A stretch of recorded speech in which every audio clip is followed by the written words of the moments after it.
Look like maybe some sport car group. What'd you say? The car? Some like sports car group down there. Okay. The racers might. Is there a place down there to race or not really? No, it'd be too small. Just a parking lot at the very bottom. So I just gotta ask because my wife's from Cretan. Does it look like a Cretan high school group? Because that's where they used to hang out down there by the river. It very well could. Okay.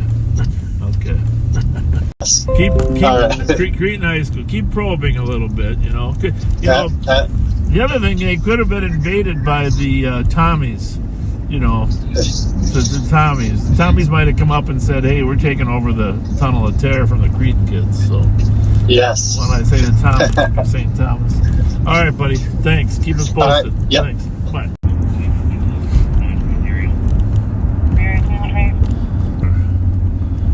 Oh yeah. Woman that this bald guy nicknamed Kojak would keep kicking him out of there. Oh, Bob Ashton. We love you, Bob, if you're listening anywhere. Hey, what's up, everyone? Welcome to the broadcast. Welcome to Watch Party Live on Patrol. He was in my class with Bobby Ward, Greg For some Keel, reason it says my comments. Kevin Estevez. Think about the personalities that we had back then. Punch. Yeah, John Estevez looked a lot like Punch from Chips. It's this weird-ass new format. Yeah, those were the days. Larry I Brown, had to Gary update to my Rivets. OBS software, so that might be part of it. Really quite the crew. John Harrington was in there too. Greg Brack.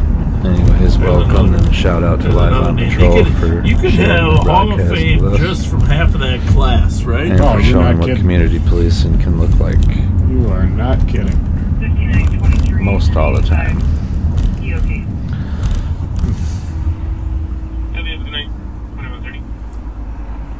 So you all saw the uptick in robberies over there in Minneapolis.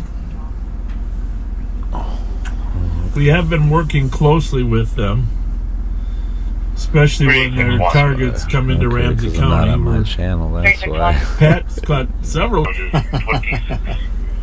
I just know when to drop anchor. Yeah. And,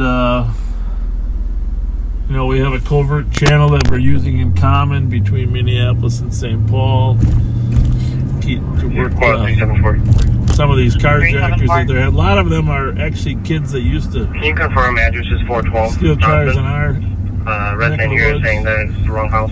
Just a reminder, 3 years ago when we had all our burglaries, late night burglaries, it was kids from Minneapolis coming over to burglarize some of our higher end homes in Ramsey County. And, we arrested them and prosecuted them, but it's not unusual for the Minneapolis, since they know we're arresting them and seizing their property. Yep. Including their phones. The one biggest thing these kids, the research we've mentioned before, the kids would rather lose a finger than their phone. Isn't that something? It's crazy, man. I mean, I could get like maybe one knuckle. Copy, checking area. But not a whole finger.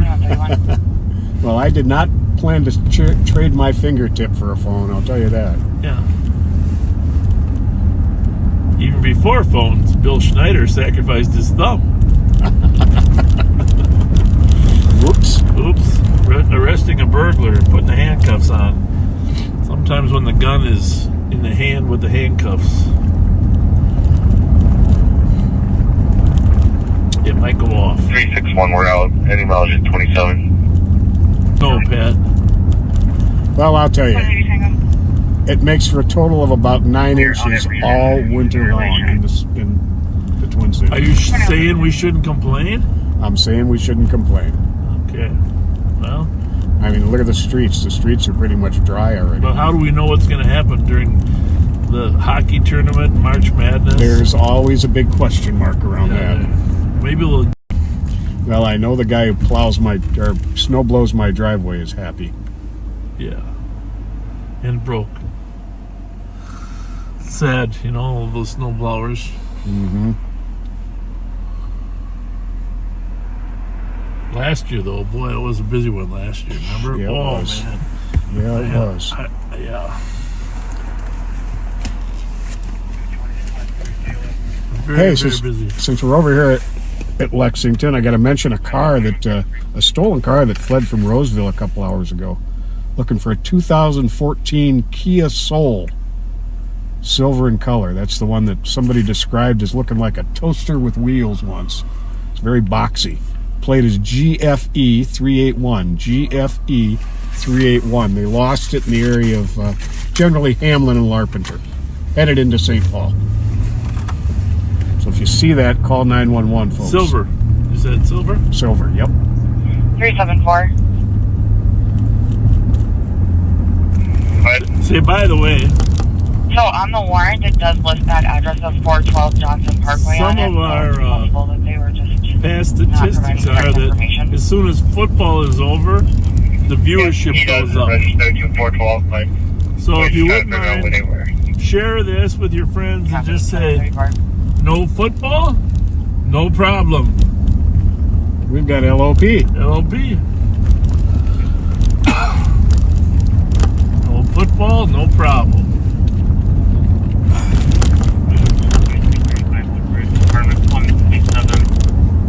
Yeah, 27-year-old male. Been some good police work out there. How about that off-duty cop that interrupted that carjacking? Oh, yeah, the Hennepin County deputy. That was amazing. That was the third carjacking that guy had attempted that night.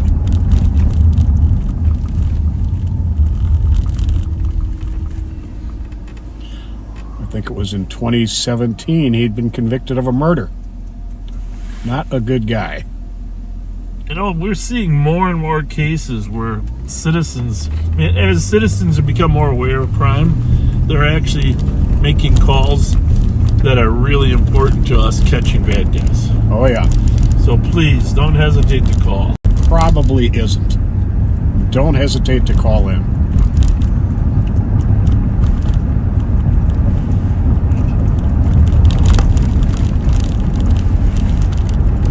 Nicole is off tonight. Got a little personal time / vacation. Good for her. Absolutely. You'll have to put up with Bob and Pat a little more than maybe you want to.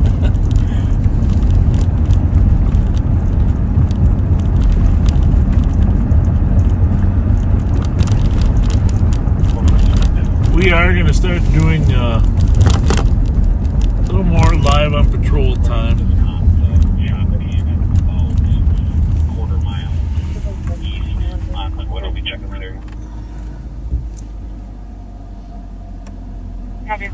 Hey, thanks for the like streaming out on X. Quarter mile east now, they're saying roughly human shot spotters, aka citizens at large. They're saying about a quarter mile east. 380, I copied with the dangerous condition. He's on 3rd Street for a blue Dodge Caravan swerving in the middle of the road. Squad back. 380, I can just check the area right now. Copy, 2137. Well, thank you all for all the birthday wishes. Thanks for Was the it a like good on one? YouTube It was also. amazing and And a really special day. good to see you all. And you know, my son Bobby, who joined us, and just want to say 382, I that copied just the 911 hang up, 837 Keys Avenue, 2137. it's the last birthday I'm going to celebrate ever. So, you know, that's I mean, when you're 49 and you don't want to celebrate one when you're 50, yeah. Yeah, good point. Good point. Just as a That was amazing. pre-warning, Thanks to my wife. every once in a while the stream area is bad, or the reception is bad. So that's most definitely going to happen in certain areas. We're in a neighborhood where we know a couple kids are stealing cars on a regular basis and stashing them in And the then neighborhood. also viewer discretion is Usually don't advised. pull them in neighbors' garages. As But always. And usually you don't have a garage door opener for the garage. Yeah. Although I got to tell you, I don't know if I mentioned this. This is a scary thing. And the extra noise you're hearing is their mounts. I was watching on the news, and I got an intel bulletin as well. There is a group actually traveling the country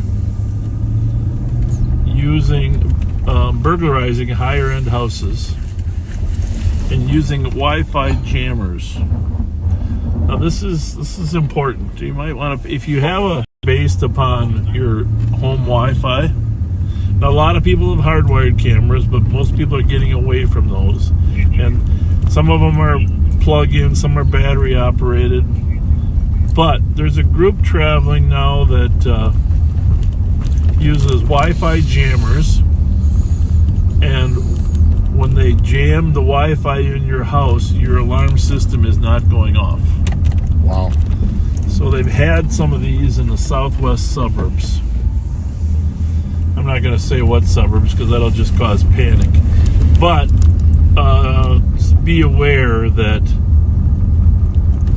your alarm system that you take pride in might be fallible if the people have these Wi-Fi jammers. Now, Wi-Fi jammers are illegal in and of themselves. You can't use them. Technically, you can purchase them, but you can't use them. But it's going to cause everybody to rethink how they have their. You might have to have a backup alarm that isn't on the Wi-Fi. Good idea. So, for the average run-of-the-mill numbskull burglar that we have, you're fine. But these are more sophisticated than that. There are some sophisticated ones out there. You can do the research yourself, but I'm gonna be digging into this more. We haven't had a case where it appears that the Wi-Fi was jammed in our county, but I know South Hennepin County has. So, and people don't know for sure. It's just that their system didn't record video. Normally it would record Right. during that time. So That would be what we call a clue. but I think it's a felony just to possess one of these Wi-Fi jammers. So if our squads ever catch people with them, go directly to jail. Do not pass go. Yes, Do sir. not click 200. Bob's always got jokes. So does Pat. I personally love these guys. You know, number one, they're not pot police. Number two, they are, trying to show what community policing can look like I think that might in be a me. good light. So, hold on. And people still hate on them a little bit, which is fine. You know what I mean? Everyone's got a right to their opinion. Your new phone, but It's America. That's why I put in the title, just be respectful. It's me. You know, if you want to. Is it? Yeah. I'll head over. 5186 Clarkson. Okay. No racism, no hate speech. That's about it. 2142. So you've got to meet Dan Gutman. Fight the argument, not each other. Dan Gutman, sharp, former trooper, knows how to drive a car.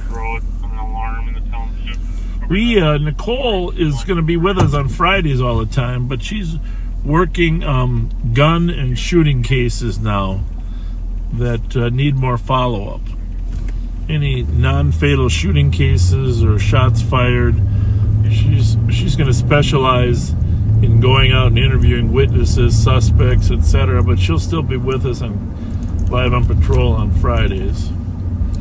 There's just an unacceptable number of cases that are not cleared that were non-fatal shootings. Right. Yeah. Often because, well, after they realize they're not going to die, they're not as willing to cooperate. And they have good persuasive skills to get people to cooperate. Right.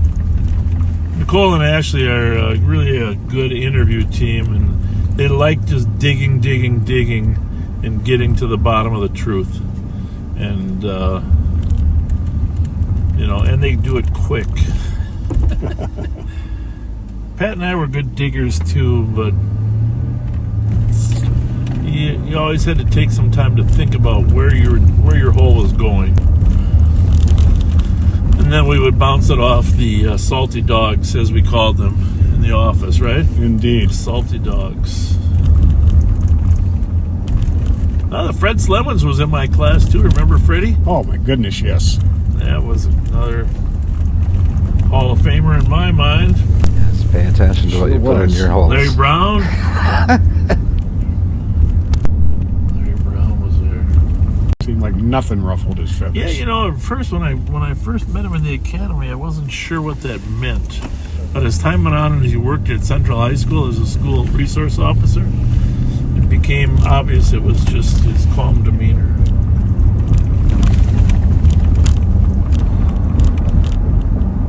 We're over in the Midway District here. Hamlin High Rise is on our right there. If I recall, 777 North Hamlin. 369, that's right. You say 10-3. I don't know. Good question. I thought he did. Let's head east. 10-3. Yep. Eastbound. Through Earl. It's going to be Kilo Alpha Whiskey 136. KAW 136. Eastbound Minnehaha and Earl. Minnehaha and Earl 10-3 following a car. Is that on your list there, Pat? Looks like we're getting an early start here. It is You're in gonna the go over there to Twin Cities, assist and it is 9 degrees. St. Paul So we're in single officers. digits. Normally things Eastbound Minnehaha and pretty Earl. quiet when it's this cold, but you know, it's Friday. Officer Johnson right now on Minnehaha. Suspicious, right? Talking about by 2. Open line, a lot of yelling in the background on Is it the still on or not? for police. Outside by 2. Approaching Johnson. Two people fighting. Confirm. Stall or not? Erica Riley. 162 copy. Gonna jump on the freeway if it turns out it's actually a Last stolen. weekend they caught at least 2. Confirmed Both of stolen them Honda flailed Civic and then blue in bailed. color. Kilo Alpha Whiskey 136. Thanks. Alright, I lost it. I don't know where it went. The car I thought it was not it.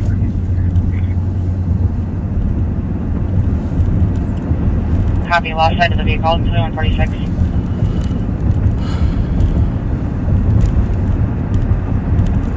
Well, So, Eastsiders, keep an eye out. KAW 136. KAW 136. It's a 2006 Honda Civic, blue in color. Last seen around Minnehaha and Earl. probably turned off there somewhere, huh? Blue in color? Yep. The backseaters Well, of the somebody's gonna Facebook spot that thing again. page for Live on Patrol, and I'm actually a part of that. They are responsible for helping catch a lot of stolen vehicles in the area Good work there, huh? last year or two.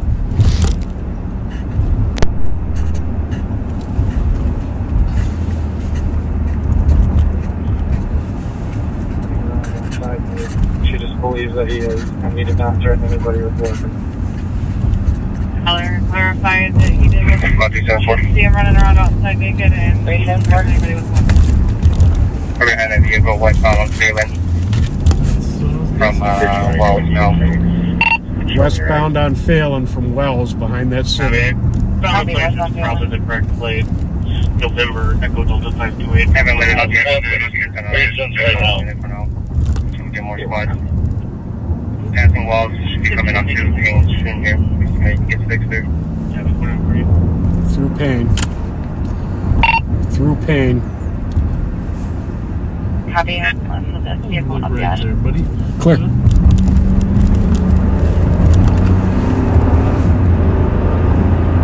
I'm just under the bridge. So if I fail in Westminster Crossing, let me know which way it goes. That's Joe Kill is on the spot. I mean, we're still westbound Salem. No. Maybe in have those. I'll come out with a single stick. You got sweaters and everything else holding it shut. Pat's gonna throw my nice sweater out on the street with the stop stick. From Galen. I wonder if the people on Channel 2 know this is coming. 3749 County Spot, you said you're off at You know what I mean? Hugo or where? Just going to the bridge, westbound of Phelan. This guy doesn't Signaling north, you go northbound Payne. Signaling to go northbound on Payne. Well, what do you think? I think we'll keep going straight. Pennsylvania, maybe? Still normal speed. Sure. Normal speed.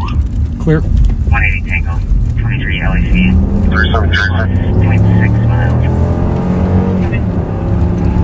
372 okay.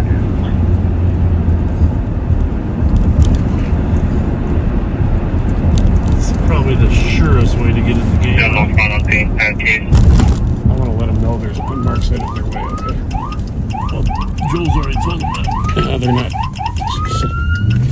Northbound down.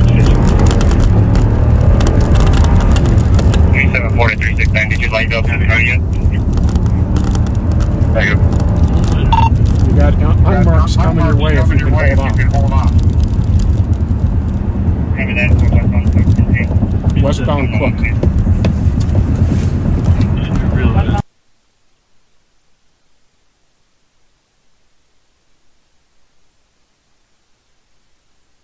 We just got muted for 00 info. Compartmentalized 00 info. 2751 on 1 Street to the north. Turn your 3 up if you wouldn't mind. Yep.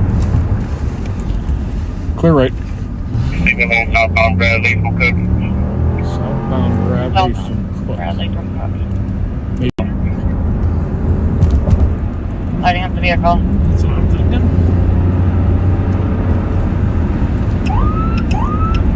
Not stopping, just going westbound. Oh, it's crashing. Vehicle's crashing. Cook and Bradley. Damn, that quick. Sounds like it. I was just gonna say it's real doubtful that they're gonna stop this stolen car. They're pretty used to dumping them and getting away and shit. Where's that guy going? Probably a central car. He's running south through the woods. Running south through the woods. Location. Wonder if that's Guessing gonna be a Bradley world just record north for of Steps. shortest chase. They come down. Just straight Somebody crashed chasing. out right Someone's away. chasing him. Just one chasing them. Coming up to the alley, there's a guy down the chase. Towards case. 374's chasing. We need a spot on case. Ongoing issue. There. Next to the caller, Brady, we're taking one into custody.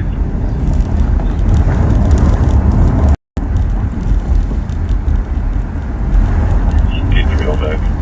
Is there a second suspect? 5 feet. Where is he? Under 5 feet. Jeez, must be a Where'd kid. he go?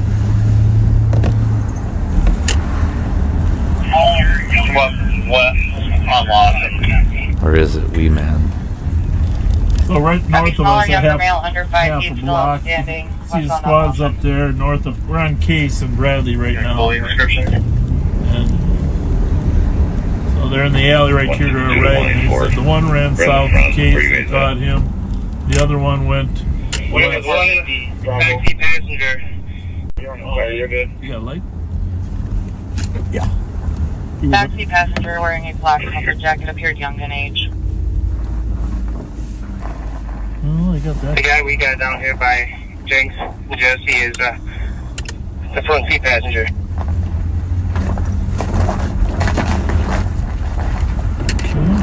Front passenger is apprehended.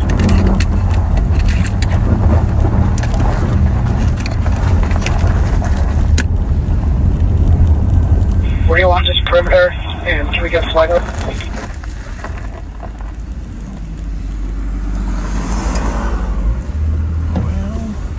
So in these cases, it's the sergeant's So we got the driver. custody. Sounds like they got the driver. They may be satisfied with Do we that. still want flight?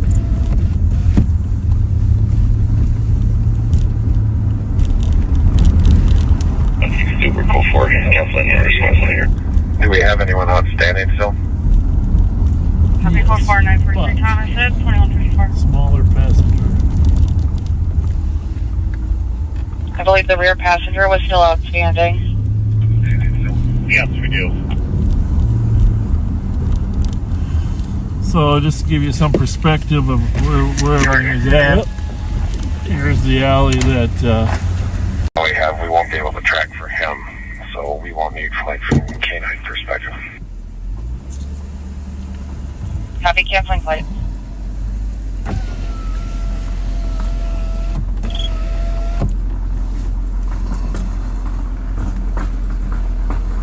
he's going out the other way too, which is nice. Canceling flight.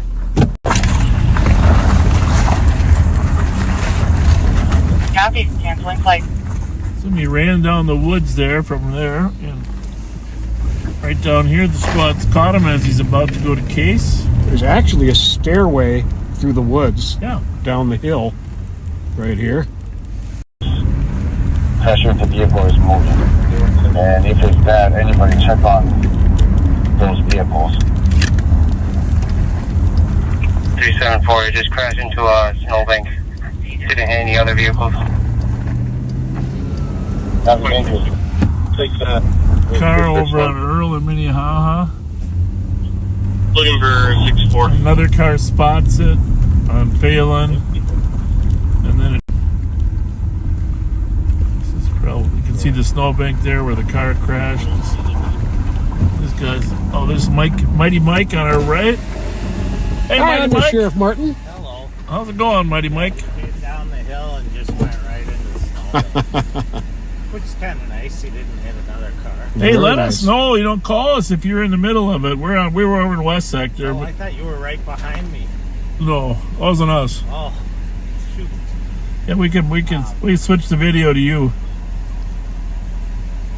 The passenger, one of the passengers that got out, there's a whole bunch of them. Looked like a kid about 8 or 9. Wow. But I foot chased him up into the alley Yeah. 175. and I lost him. I'm going to have to get back on. Got an open door here on the east side. We'll clear the building. We don't need the air. Well, wish- you catch more than you don't. Now that I know, I really wish we would have had that on video. Those people are going to get their car back mostly in one piece. That's the driver. Jack on with like yellow numbers on the front. Does that match at all?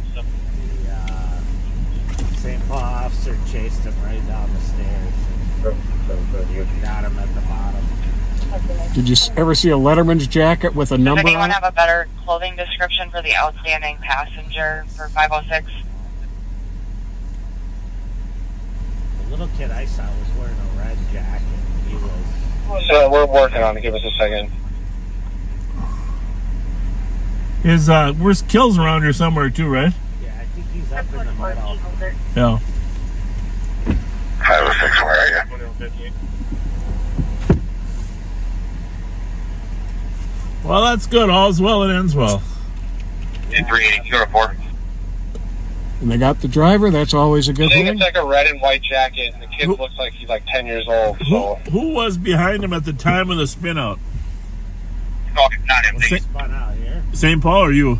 St. Paul. Check Okay. 1017 Bradley area. And then another St. Paul car, and then me. Okay. yeah, they got the passenger as well.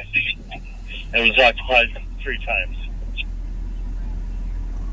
I was coming this way because I knew they were gonna end up having to come this way. Check 1017 Bradley. Check 1017 Bradley. I don't know why they're saying that.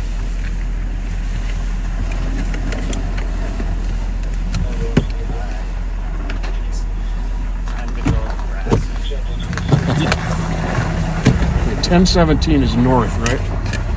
What's happening there? Somebody just came on the air and said check it. I don't know why they said check it. Must be it. Right there at the corner.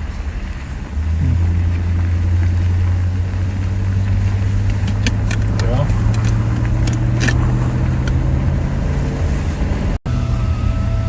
This is Cook Street backseaters. You heard them say they were on Cook. They turned on Cook, west on Cook from Payne.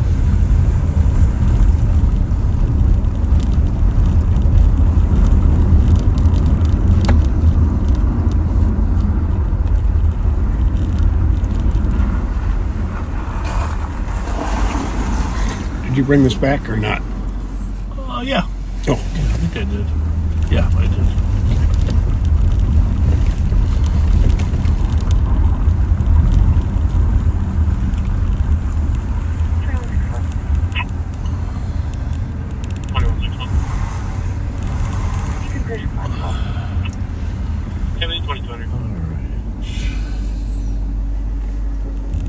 Mute that for 1 minute.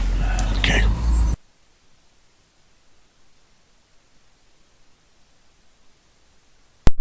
Yeah, so these car thieves, it seems it's like groups of them. St. Paul and Minneapolis. And, you know, a lot of them are running around with those like I think it's like a auto sear switch or whatever, you know, the new switches they're putting on semi-automatic pistols that turn them into fully automatic pistols.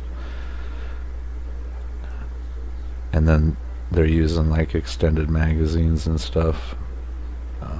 That's been like a real big thing over the last year or so.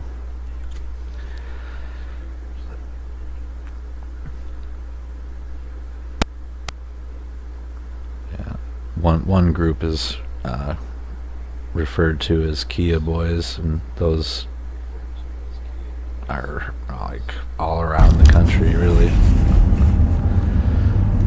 LA and here anyway. Much death out there. And that shit started out on TikTok. It was like, I don't know. I love working at night, Pat. It like got spread around on there. I do. It's just, well, it's because At least that's how I remember it. guess. So don't quote Yep. me, I guess. But you know, there's it's like super easy to steal those cars. Like easier than the old days, put it that way. You know, I gotta give a shout out to And a they've been good taking friend advantage of that. Carly from the intelligence unit, that great analyst. Yep. Wonderful young lady. Well, her friend Lisa from Spring Lake Park is a devoted follower of Live on Patrol. Really? Thank you for watching us. A few other Really? makes I mean, that we're not also have the Jason same and type Travis of Kelce. problems. Can you send me 374's call, please? I think Audi's one, and Copy. one other high-end Just see car Jason maker. told me Rose, you're ready. that I he want to say crossed the line BMW, but I'm when not he 100% certain. was confronting Alright. Coach Reed on the sideline during the game there. And they have their own little podcast. And he said, yeah, he crossed the line. Crossed the line.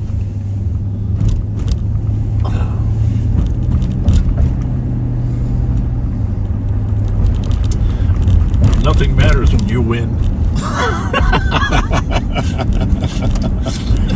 If they had lost, that would be the biggest deal. But I just want to say, you know, I coached a little at Hamlin University, and About 169. that play that the Hardman scored the winning touchdown,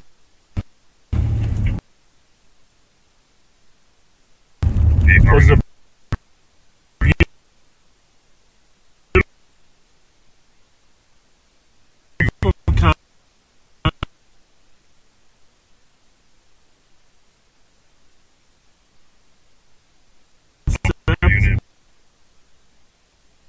Okay, this is one of those areas that I was talking about.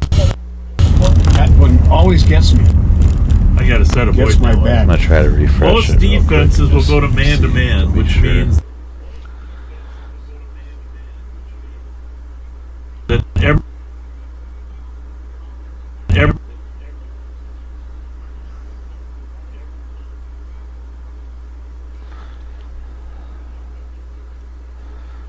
Oh, did I pause it or something? No.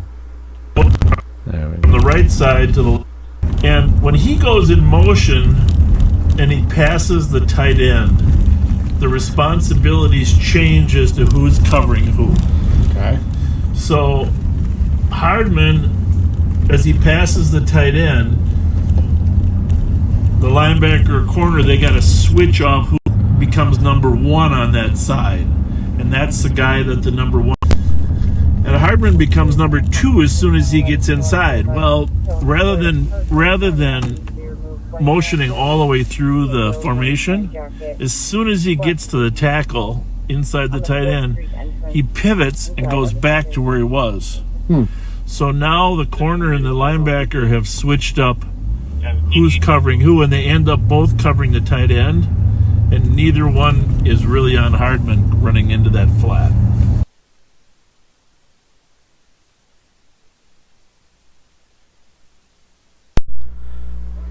Yeah, it's just their stream sketching out a little bit, I'm pretty sure.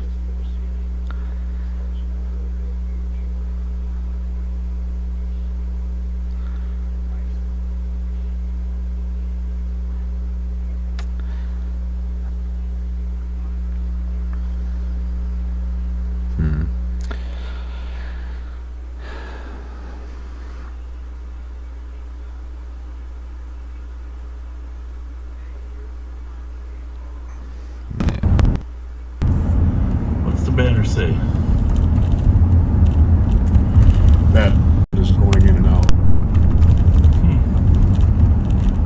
Well,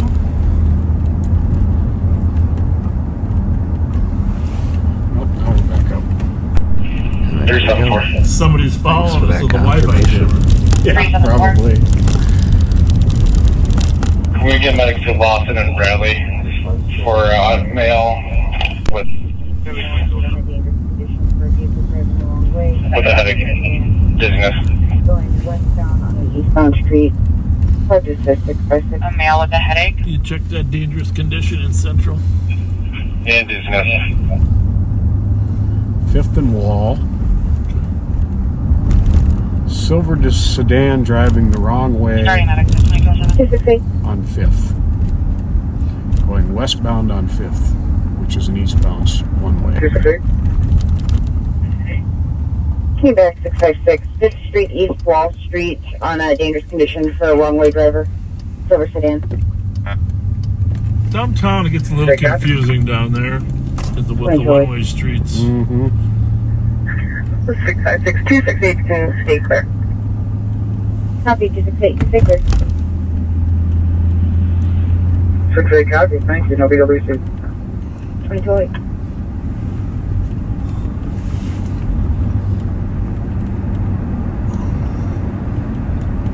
Seven for your code 4. Affirm. Copy.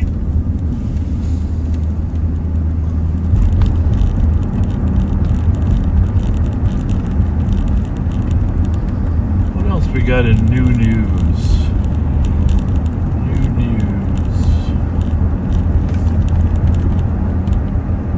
Oh, big loss to the Minnesota police, losing Colonel Matt Langer from the State Patrol. Yes, it is. Oh my goodness, one of the best law enforcement leaders that we had. Now lost due to the fact he's resigning and taking another position. Job in April with the International Chiefs of Police Association, the head of global policing, which he'll be great at. I just have adopted just a great friendship with him. He's a little younger than me, of course, but we've worked so well together. Matt, we're just really sorry to lose you. Very professional. If you know, Patrol's always had this squared away image, but he also is just a great partner in law enforcement. You know, it's not just image for him.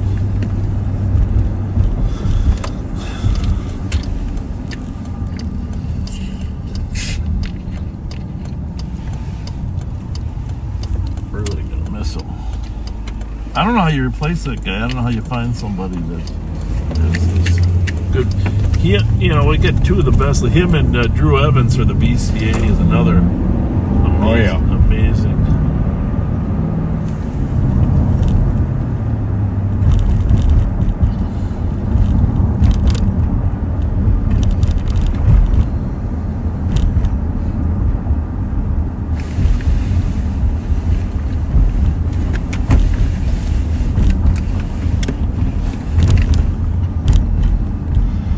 ECA violent crime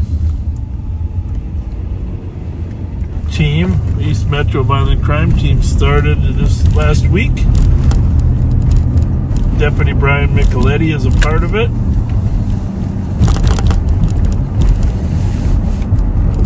They'll be assisting in a variety of ways. I assume they'll be helping in Minneapolis as well, but the East Metro will be prioritizing Ramsey County and the West Metro Hennepin County. That's why we have some extra new bodies coming too. That's why Dan Gutman is coming. We have another surprise, a new person coming next week. We'll introduce you to you next week.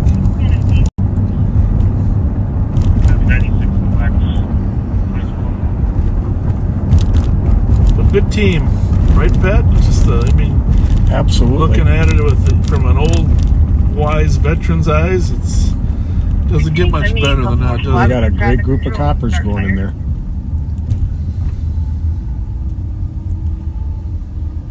Great Quiver report up at the Teamwork. Well, just turn right in front of him. Yeah. I'm getting out checking right now. Check that car. 273. BMW. 273. I got a squad with me to go to 1017 Burr for not talk relation. GDW. I was thinking of this one. Is this like an Audi or something? No, it's a one with Lexus. Yeah, that's a Lexus. We're running both. Is there an E squad to assist 273 to 1017 Burr for not talk relation? Is there a car running? Oh, there is somebody else. 361, we can assist. There you go. Copy. It's like girlfriend is driving. 301, I'm not that far. Girlfriend. Copy.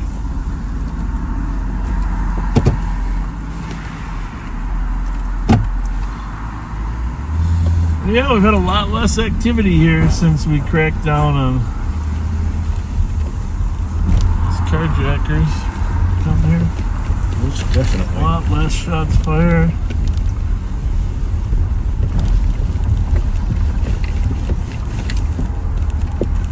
Wait a minute. Okay, go real slow here. Just have to, as soon as we can see the plate, just stop. Oh, I got it wrong. Okay. 3. I'm over 534 at 21506. Copy.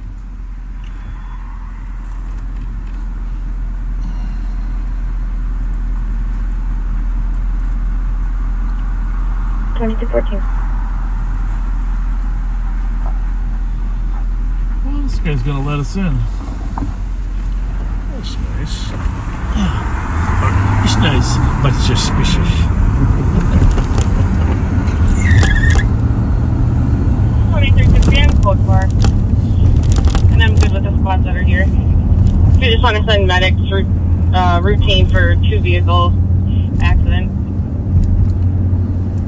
Have enough help on scene and medics for We're gonna do sometime next week. I'm gonna do a little office live on patrol, introducing you to a few more people in our office, and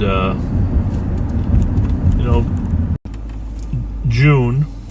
And his replacement running the jail is a woman named Ashley Bryant that I'd like you to meet, and be the first woman to be in charge of the Ramsey County Jail. That's very At cool. least at the sheriff's office. Minnesota, North King Henry, 679. Minnesota 3, Charlie Tom, 6. Got a car accident up at Bravo 96 and 613 Lex, which EOT. reminds me of this morning. There was a terrible Copy. Have a good one night. 2350. at Highway 10, right? Yes. 2 people died at 10 and 694. I don't know the details. State Patrol handled the reconstruction. Drive on slippery conditions. I'm not saying that was the cause of this morning. I'm just saying that because I know I forgot. But you gotta just take your time, folks. Take your time.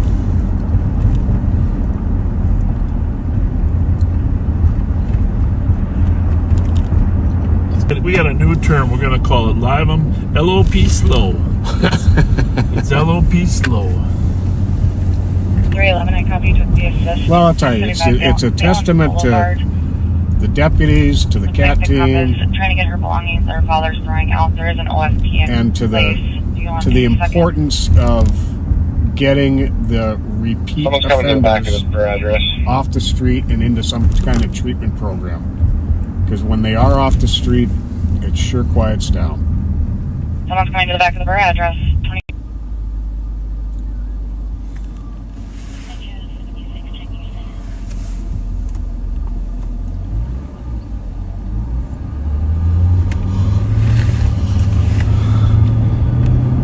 Alright, 37. 537.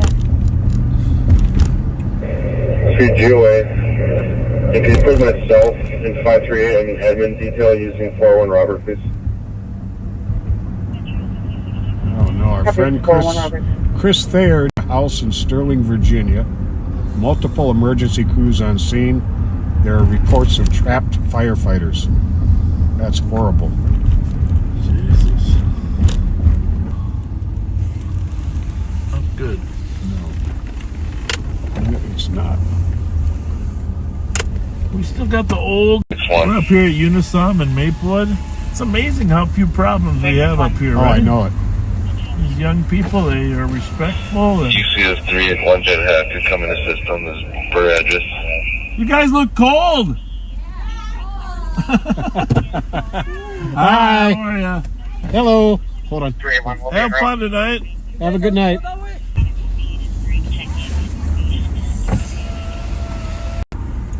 As always, a really good crowd. Private security out here. Keeping everybody in line. They like it when we stop out. Give them a little backup.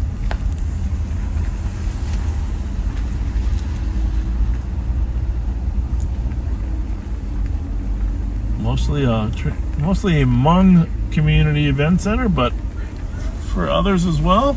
All are So welcome. what's going on here tonight? Whoa. 534. What's going on tonight? Is there music or what? Huh? This is advised downtown beat. You guys look cold. Keeping myself in 526 on the Skyway detail with the other squad. Huh? Where we got the heater on? Received. 1919.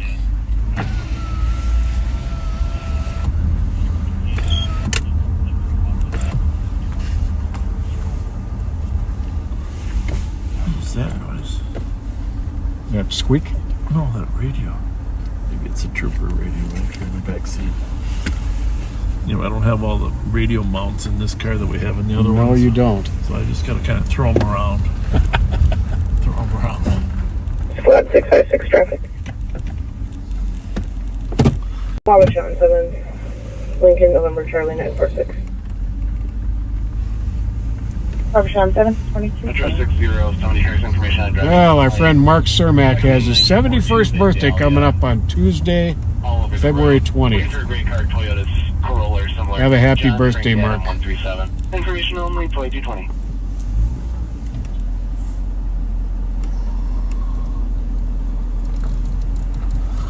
Crowd's moving in here. It's gonna be busy tonight here. Busy, busy, busy. Well, what time is it? Like 11 yet or not? No? 10:30? 10:20. 10:20? They're just kind of coming in.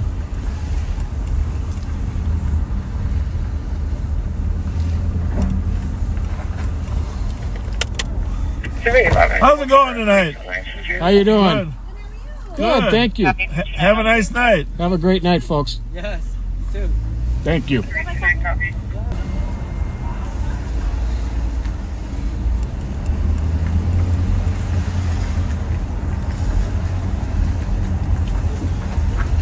Forty-four, 46.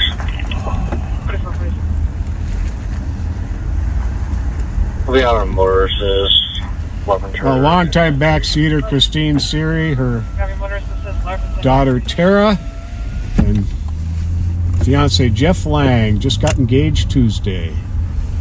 Oh, congratulations. Congratulations. Tuesday being Valentine's Day. Yeah, congratulations, you guys. Engaged on Valentine's Day. Valentine's Day was Heavy car going. my mom's birthday. Speed just tried to run me off the road. Can't get a better description yet. I'm trying to catch up. Northbound Never Central. crosses the street.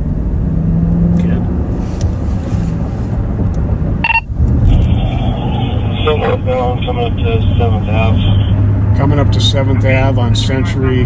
Car just almost hit a North St. Paul car, I think it is.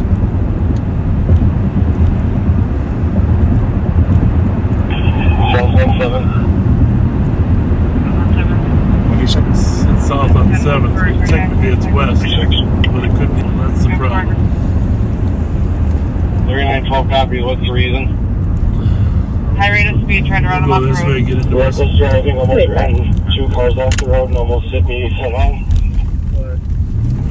Margaret in St. Paul. 296 right Downtown street, North St. Paul. right from tobacco, commercial alarm, audible, covers, exit, error, alarm.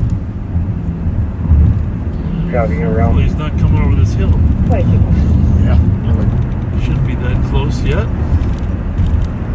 But so we got a North St. Paul. Where they at? South on 7th, or coming up to McKnight.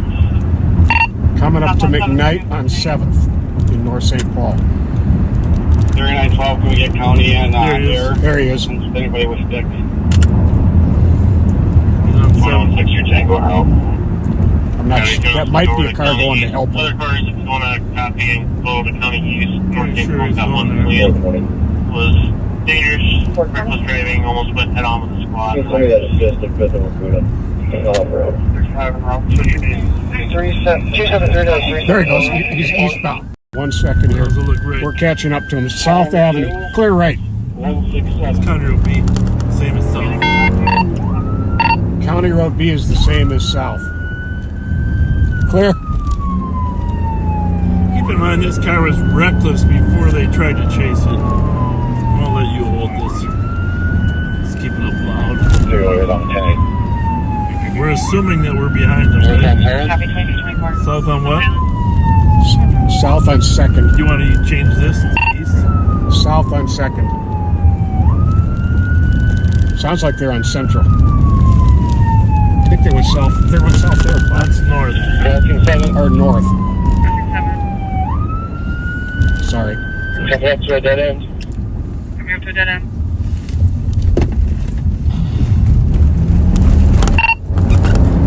North on 2nd, coming into a dead end. Ain't gonna stop for a dead end. And me. You say hit me? Please. Give us Copy, was some. that he rammed you? Clear. 3936, running on the Okay, gateway trail. 435, Dorothy Davis Place, higher ground shelter. Sorted is an assist call for someone to retrieve items. 3912, we're taking him in custody on the gateway Mail trail here. with briefing alpha administered. Clear. Correct. We're code 4, you can cancel the 10-1. Taking them into Certified custody. Very affirmed. One in custody. Guess I'm right 420, I down guess. here. I think. Yeah, it's right up here. Oh, he's... Boy, they got up here fast. Well, there's a little bit of a problem. Clear my call report.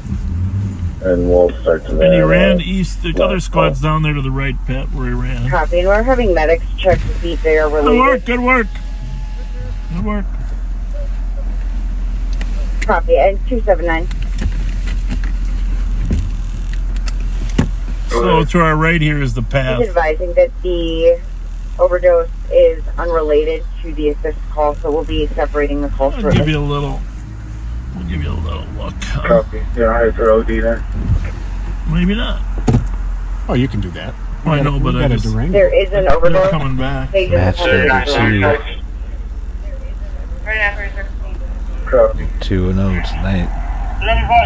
3912, can you start medics routine? -1, 9 or 10 No need year for old child, fire I for guess. face injury. Stations, where are they cleared in? Yep. All good? 39, you can't update recover firearm. Cover the Oh, fire. they got a gun in the car. Oh, That's good. There's the bad guy being put away in the squad car.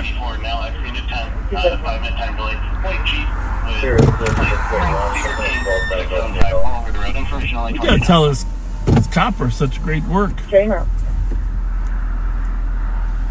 Great work by the North St. Paul cops.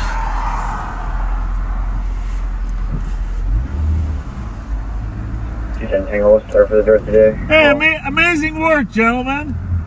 Nice work. That was great work. Good pursuit, good apprehension. I don't know if you heard, they got a gun in the car. They should. Yeah, that's what they said, yeah. They almost ran me off the road. Yeah, that's what I heard. That's why we were coming to help you. Good work. Nicely Well, done. I'm sure have an ice cream history somewhere in there. Yeah. Copy one in custody. Well, anyhow, we're really proud of you guys. Thanks, Sheriff. Good work. 270. You can cancel the car coming. It sounds like there's an error on closing up here, and they should be getting a cancellation from one of them. Nice work, huh? Yeah, that was 45, you can take clear. excellent work. 4644. Copy, thank you. 279, advising a second Narcan has been given. 279, copy. 2228. 274, you sent us the wrong call. You sent us the 30-day call, please. Yes. Kelly heard south instead of north also. Well, I think sometimes that happens, when those young guys are out there. Oh, yeah. I do it. I do it at times. Even 7th gets confused when they say south on 7th. But in North St. Paul, there's 7th Avenue and 7th Street. So sometimes it's a little bit confusing. Yes, indeed. But they knew where they were going. That's all that mattered. That's right. Now, with him having a gun in the car and having tried to run the squad car off the road right at the beginning. Live on patrol. But I guarantee you and I are going to know who this is. It's going to be some guy like Oscar or Timothy. It's going to be somebody that we've done this before with. That's the sad part about this business is there's only a limited number of people that try to ram the cops, run from them, and have guns in the car. And aren't smart enough to know that Helen doesn't go through anymore to 36. Yeah, I couldn't see him real well. It looks like he might fit the description. Coming up. Yeah, I don't know. Which is emerging. Yes, indeed. We'll see. Any more callers or got the support air on camera? No more callers, and we have been unable to get them on camera yet. What the heck is going on? I looked at 24th and came back, and I'm not seeing anything. Yeah, that was a very important one to let them pursue on. I'm glad they did. Copy, so far, it's medic. 2230. I show squad zone with 6 on the station. 2230. Again, but backseaters got the taste of it, huh? Yes, for sure. Chief Babenroth from the North St. Paul Police Department should be proud of those guys. Yes, he should be. Nice work.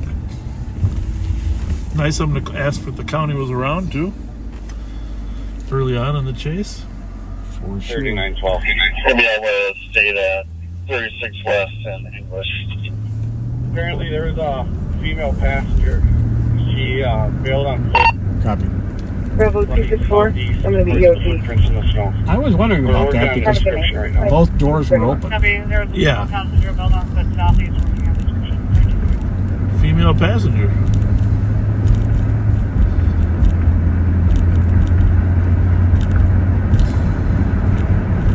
Well, they must have been alone at the time of right at the time of the crash then, huh? Yeah. Or the two one-man cars there. One-person cars.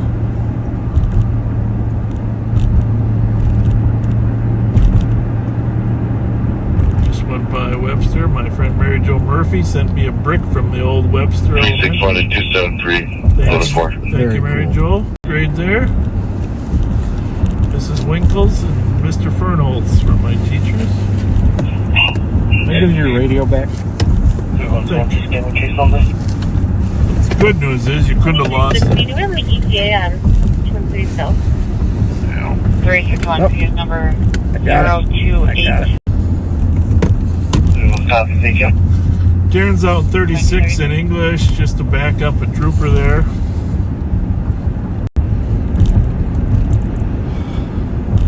Morning. It's clear. He's clear.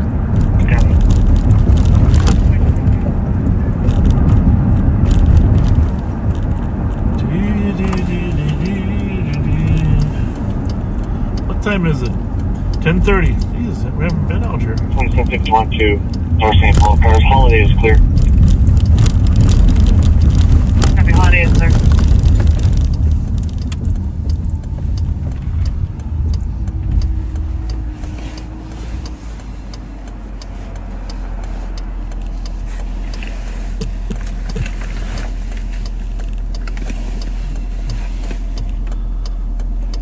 Forty-four, 46. 44, 46. I'll be out at Century and Ramsey too.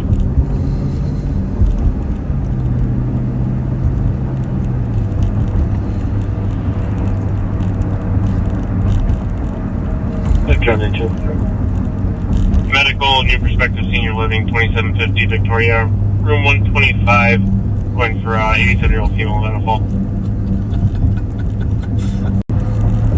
Copy, 2234.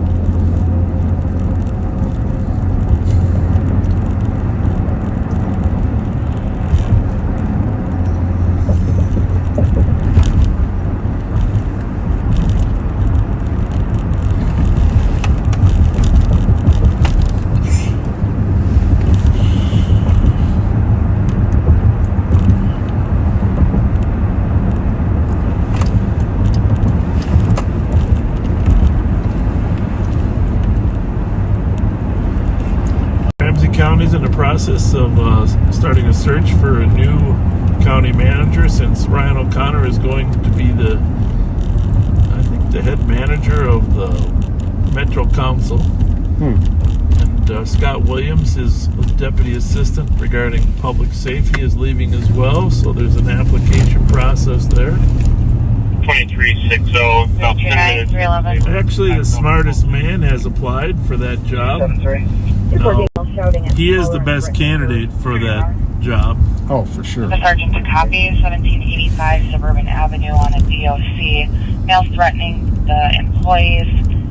Black male had His black significant coat, pay on his raise. neck, standing out The attorney's office. Yeah, Kyle would kind of be my boss then if he got that job. Copy.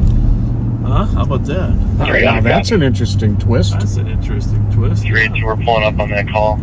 But he's the most qualified. I mean, and he would treat us fairly if he was to get the job. 273, go ahead. And he'd treat the county attorney fairly as well. Copy, 2236. Copy for male and female that were shouting.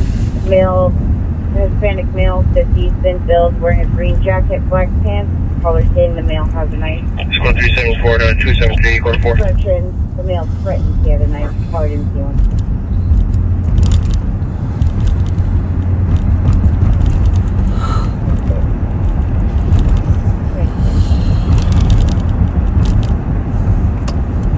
I don't know if I've ever tell you this, maybe early on, maybe 2 years ago. But when I first applied to become a police officer, I applied to, everybody applies to several different places, right? Mm-hmm. St. Paul, took the test with St. Paul. I told you there was just a packed crowd down at the St. Paul Civic Center. I think 1,800 people. 179. But I also took the test for North St. Paul. And about the same time, I just got offered a job with St. Paul. I was offered a job in North St. Paul. And I'd spent a lot of my life there, going to school there. As a lifeguard at Silver Lake. 300 Broadway Street, Unit 302 for disorderly conduct. Obviously, it just felt like there was more opportunity in a larger department, right? Oh, definitely. And I think I speak for a lot of people when I say I'm glad you made the choice you made. Well, thank you. That was very kind of you. But, 382, too. It would have been like We old went to home the week, store. patrolling a neighborhood that watched you the spent so much time Mail in. matching description given. Which is a good walking thing, northbound down White Bear. It's going to be a thin black male. He's wearing a stocking cap. He's carrying a garbage purse around his shoulder and Hold on. waist. All right. So you got the East Radio over there somewhere. Yes, right here. Copy it. Male matching the description is walking northbound on White Bear. Thin black male, stocking cap, carrying a trash bag with a We should satchel. put this one on LTEC, will you? Angelina, native female, 29. 1021 Late report. Copy. 22. 106, 22.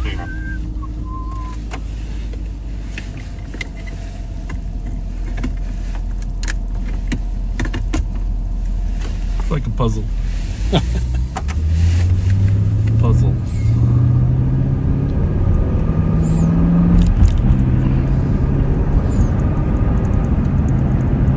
So we are up by Maplewood Mall in Maplewood. Up here at County Road D is the border with White Bear Lake. Canes 380. Chicken Fingers is crowded. 380. Can you give a call to Dado when you Geez, have a what do we chance, have? Something happened here at the Taco Bell the last couple days, Pat. What was it? Yeah, I'm not aware of it. Yeah. Taco Bell, there was a... I think it's on the Intel thread. I'll look it up. But before I forget, this Verizon store right here, Manager John and Catherine were extremely helpful, me getting a new iPhone, and now I have Verizon Internet in my home. So thank you, John and Catherine. Well, the thing is, it's really tough when the customer has limited, knowledge of the technology, right? Well, they had a lot of knowledge. I'm talking about you. I have very little knowledge. That's why. It's evolving so fast, isn't it? Holy mackerel! Oh, it's unbelievable. It is unbelievable how fast the technology. So you got Verizon Internet too, huh? I just got it. Yep. One of those boxes, like a 5G box or something. Exactly. All right, good for you. I have that as my backup. Backup when it. I'm very, very. I can't be without internet at the house. Right. 214. So this was at Taco Bell. Okay. Let's see here. Yeah, I think it's probably in the Intel thread. If you Quick update to the call. The caller's no longer maybe answering Tuesday? the Yeah. They have Okay, here it is. Yelling back and forth. something Caller's happened. saying to get away from me, and the male threatening to kill the phone. 382. White Bear and I-694. The complainant confronted a person for reckless driving. The suspect pulled a machete on the complainant. Oh, They were in a white Nissan Versa that was in the Taco Bell lot, but last seen southbound on Highway 61. okay. There's a machete call. A machete. Machete.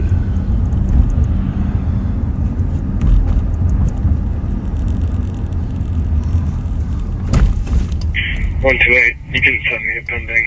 Turns out, backseaters, if you want to catch Turn APD 1375 the day crew, the afternoon crew, any of the CAT team members, if you want to catch them at lunch, dinner, a break, Chipotle, North Maplewood.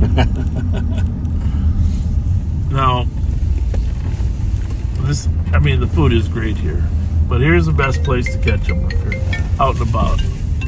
Right here, Chipotle, County Road D, White Bear. Sorry. All right.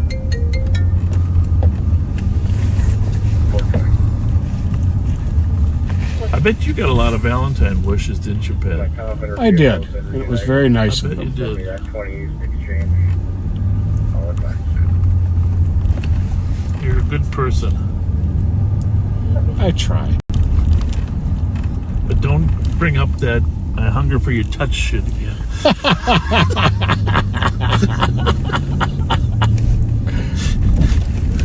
Just singing a song.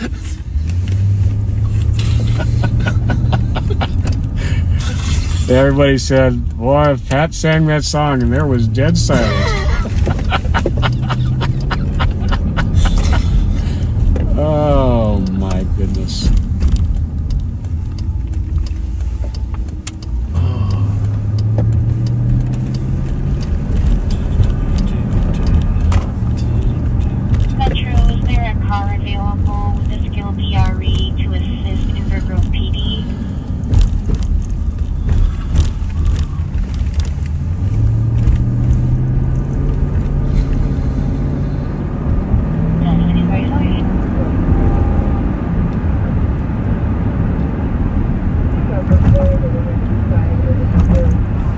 like, they were putting famous quotes on there on that post from today, Yes, they were.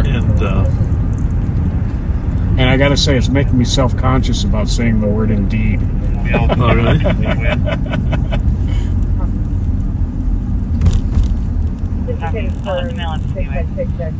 What was the one they quoted Mike to say he's got March Madness teeth? That was a good one. Oh my goodness. Well, yours, Will You Just Stop was, very popular. Well, and it was great that it was actually on camera. Yeah, the fact the guy was hopping over the flopping.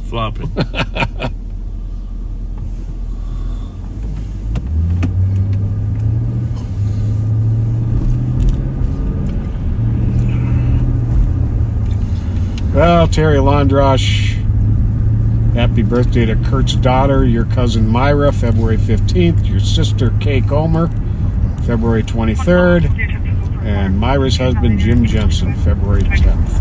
Happy birthday to all of them.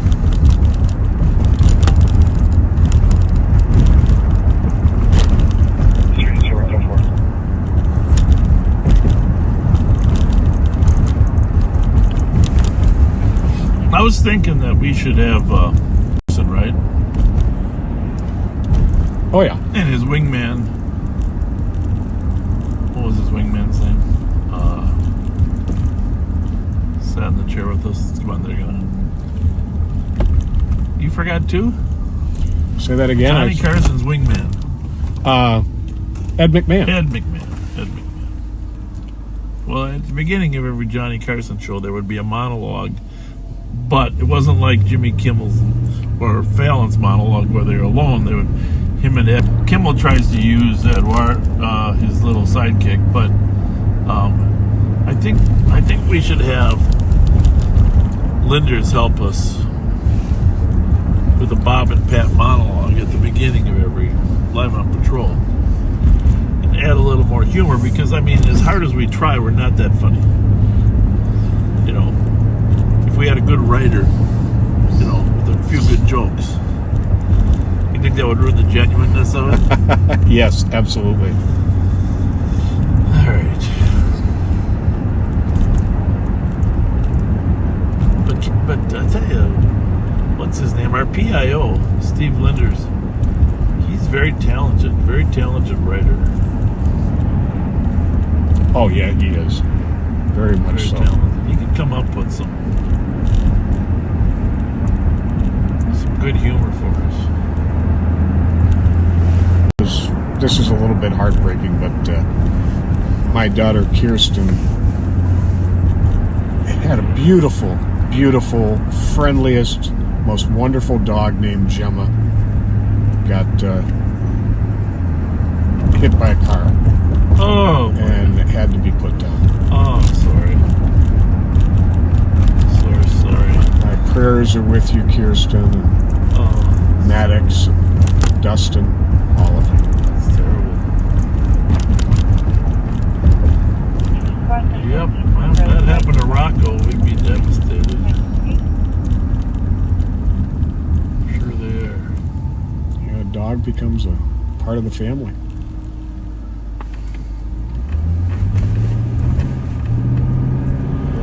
Yeah, I was mentioning my mom's birthday was Valentine's Day, but so was my niece's. My sister Jane's daughter Jessica. Born on Valentine's Day too, so it's kind of funny for my sister to have a mom born on Valentine's Day and a daughter. So happy birthday, Jess. A couple days later, I think I sent you a happy birthday, but.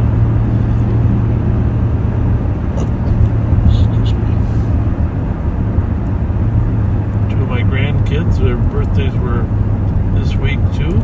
One of them's on my birthday, Olivia and Audrey. If you guys are listening, I'm guessing you're asleep by now, but radios are on. We are live on patrol. Slow. You are hearing everything happening. Well, we got into a couple good things. Yeah. Pursuits.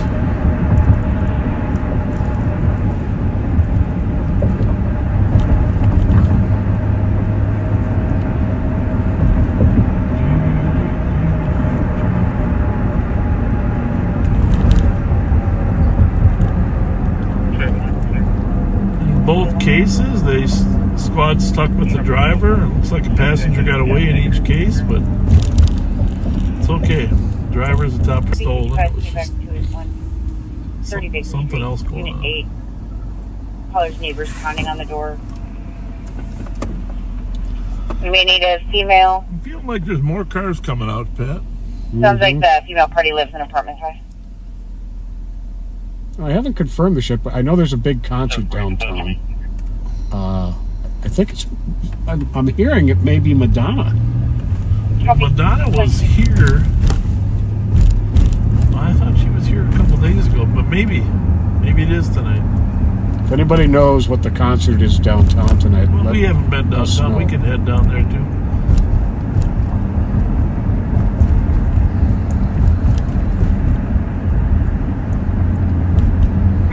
Back for Route 3030 South Lawn Drive, number 207. 66-year-old male who's conscious of breathing, fell into the two lanes.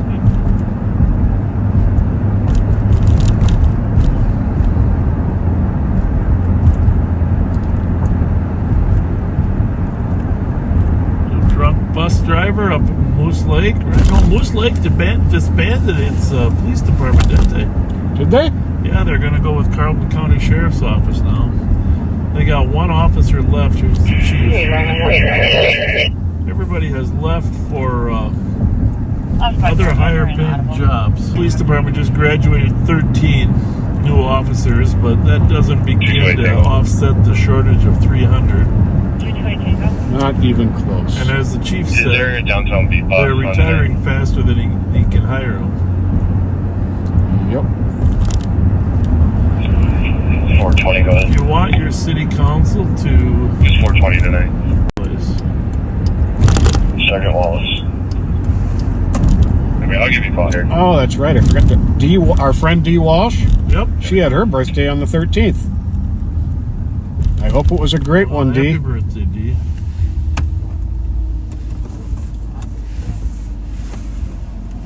Now somebody else says no copy. Now somebody else is Enrique Iglesias. We like Enrique. Enrique Iglesias, Pitbull, and...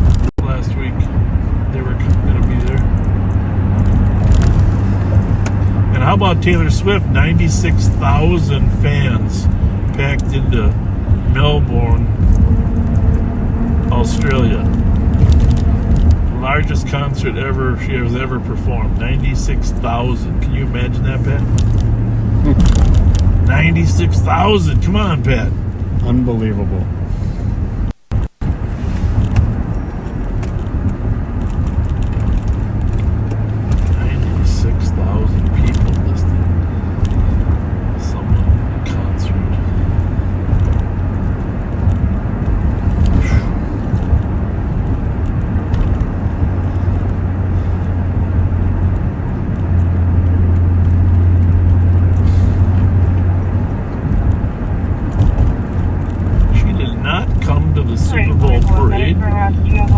Probably smart. Mm-hmm. For a 24-year-old female who lives in labor.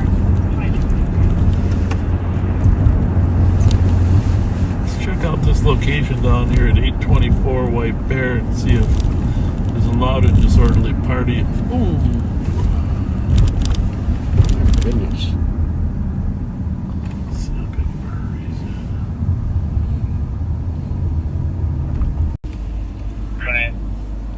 380 Wheel Parkway East for a CDP. There's a male trying to break. Is it 824? Or was it? What was the address? DC's working on getting more information. This party location on White Bear Avenue. Oh, it's up at 7th, just south of 7th. Yeah, I think it's 824, the right address. Well, thanks, Colleen. It was or is Enrique Iglesias, Pitbull, and Ricky Martin.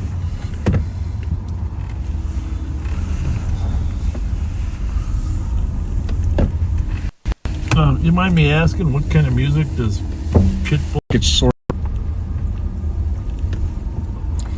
Rapish?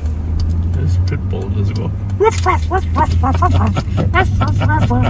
He kind of looks like a Pitbull. Well, that's probably how he got it named. You're probably right.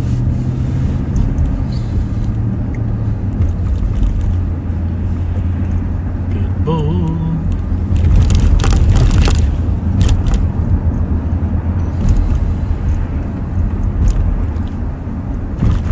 Nathan confirms he's wrapped. Go real slow here. Right here. Isn't it the one that's empty? This one right here, yep. Faji. 824, you're right. Nothing going on in there Nothing tonight. A wild and crazy kind of artist. Hey, Lottie, you saw Minneapolis. Tony Body and Canine Cross. I'm sorry, who did? Siegelstrom. Oh, okay. It was kind of good. Oh, yeah, that was great. Bravo 058 That was a fan favorite. Right, we got to do more of that. Well, our D. Walsh, who we just wished happy birthday to, says that Taylor Swift donated $100,000 to the GoFundMe for the woman that was killed at the Chiefs parade. Classy. Very. Very classy. Thank you, Taylor.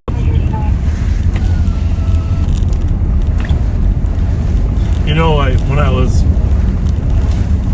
before I ran for office, I was studying terrorism, and when I saw those images, it was totally different because in the Boston Marathon there was explosions. However, the similarity in scenes with bike racks, first responders running in to help give CPR. Yep. I mean, the Boston Marathon, people lost limbs, sad to see, but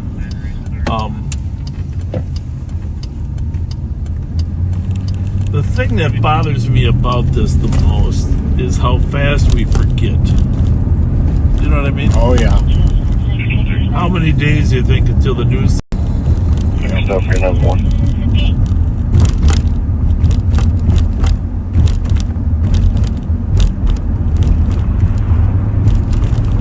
Copy with the squad to back, 395. Check the air, let you know. Well, whenever we see signs of kindness, like there's donation, those are, that's the kind of life, that's the kind of world we want, folks. You got that right. Callers having issues with a 19-year-old son feels threatened. There's undiagnosed mental health issues and is requesting officers to assist in de-escalating things.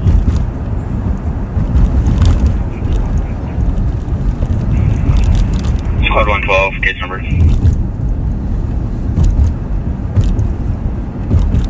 Case number 028414. Everything. You know, it would be fun to get Andy Reid to ride along with us, huh? There's something about that Andy Reid, coach of the Chiefs, that's special, too. Yep. Very cool. I love the role he plays on those insurance commercials.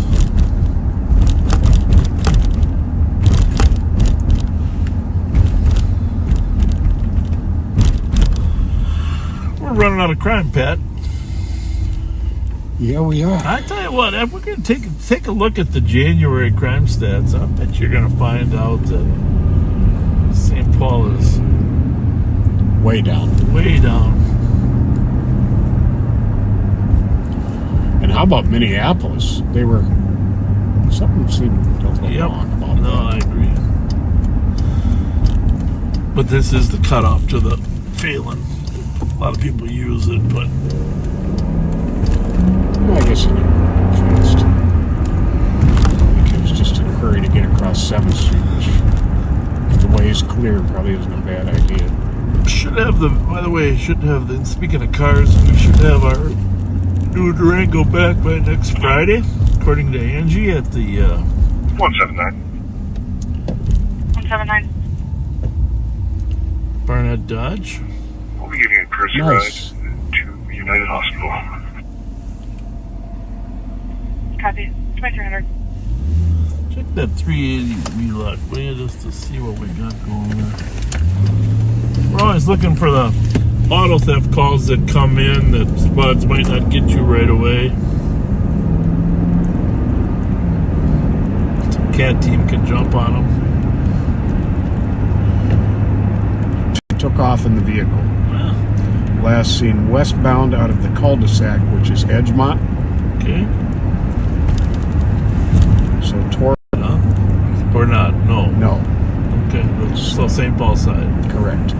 Edgemont's that little dead end that goes right into the front of 380 Wheelock. Yeah. Just east of Westminster. Okay. But that also goes north. That was just... But it's the St. Paul side. 318. Now this is starting to sound like maybe a... Can you give the comp a call back? Domestic. If you need to come let us in. A male was trying to break the apartment window. He's named. See, this is interesting stuff, so even though it's not a theft, let's right. let them know what we got. And then there's a male suspect in an unknown vehicle. There's a suspect female named Alejandra.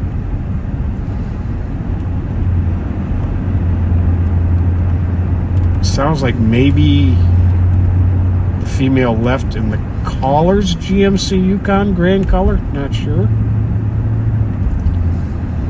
So maybe a gray GMC Yukon. There's one caller has photos of the suspect vehicle. Well, it's kind of serious. We got photos.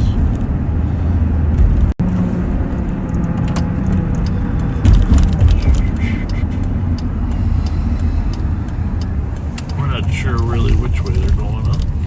No. Fair to say. They went west on Wheelock, but who knows if they went around the block, going south on Westminster. Nobody. What do you think we're looking for? A Yukon? Gray Yukon is the only vehicle description. That's a maybe. What's that one? White Dodge Ranger. Nowhere near as cool as yours.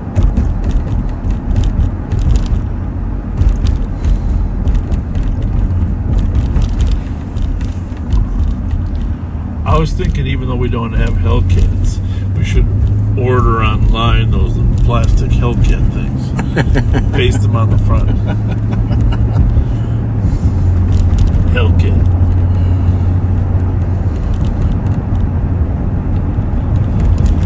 Well, because Hellcat team. Hellcat team. Indeed.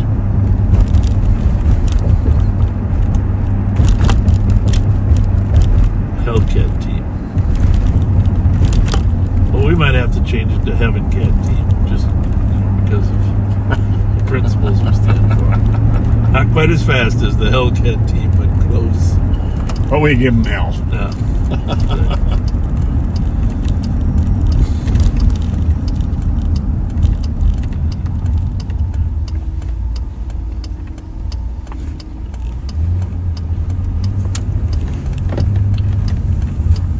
When I was reading an article the other day about people putting bike trailers on their... What's that? Is that a Trailblazer or a Yukon? It wasn't a Yukon for sure. Okay. But putting bike trailer mounts on the back of their car to obstruct license plate readers.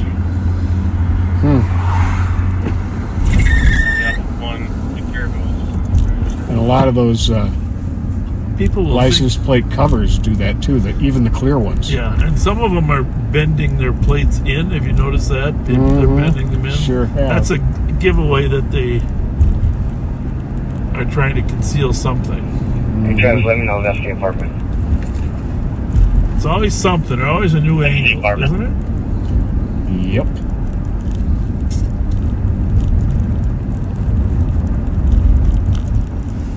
If you didn't hear earlier, there's a new trend in Wi-Fi jammers. Yep. That looks like a Yukon. And that looks gray. We got a plate in right now. I don't think so. But it's supposed to have a broken window. LTK 559. Definitely gray.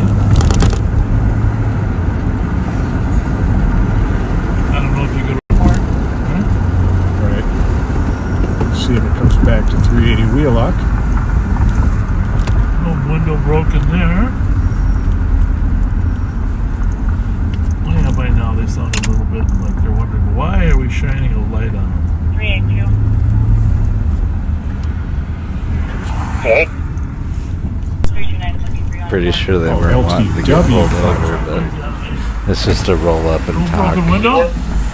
As when they do this, to be honest. Somebody just stole a Yukon and they broke the window out of it, a gray Yukon. So we just wanted to make sure you didn't have a broken window. Have a good one.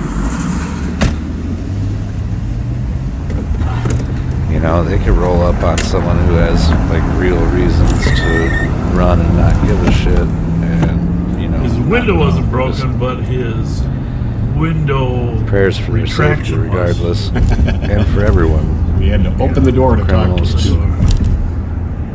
Well, the best part of Live on Patrol is the visits we get with our friends and neighbors that are out at the bars. We always love to connect to the people at the Foundry. 43,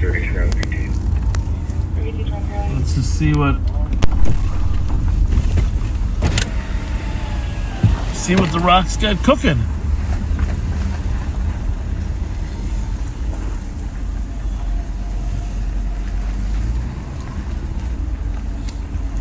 Besides marijuana. Rather herbal out tonight.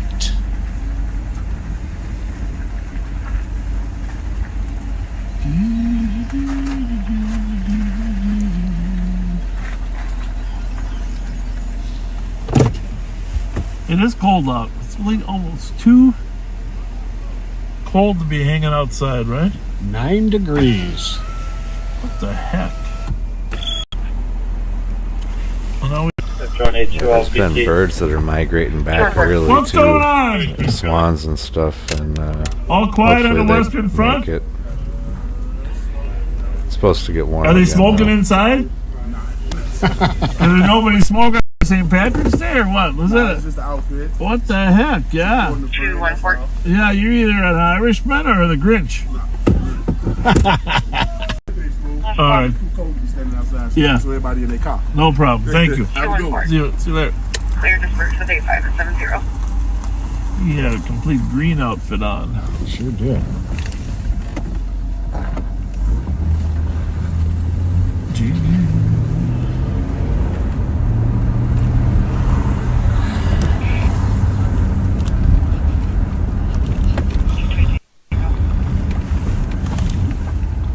Can you give me my case number? Guess we got a warm spell coming up here, huh? Do we? That's what everybody's Maybe saying. that's when we should do our 24-hour marathon. Huh? 24-hour marathon coming up. During the warm spot. 1 tomorrow, 34 Sunday, 37 Monday, 40 Tuesday, 44 Wednesday.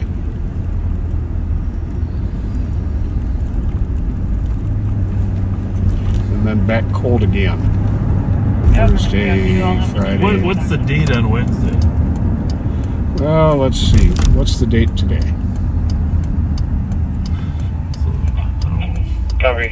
They all run together, right? 14th was 14th, so Valentine's Day. 21st. 506, park this 21st, no, 21st would be Tuesday. Right? Wasn't Valentine's Day? Valentine's was Wednesday. It was. Yep. Okay. Alright, well, 268. February 21st. 268. Can you put me on 381 is going? Roll. There you go.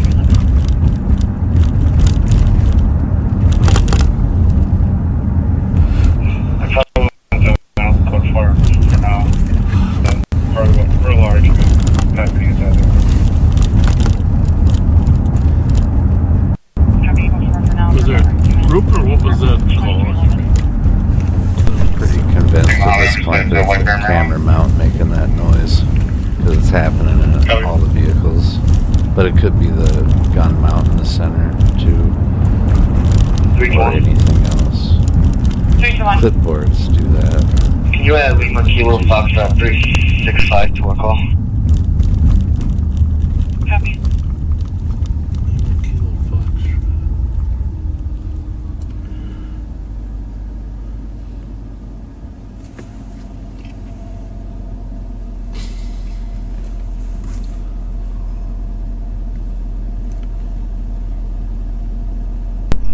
just going to refresh this real quick.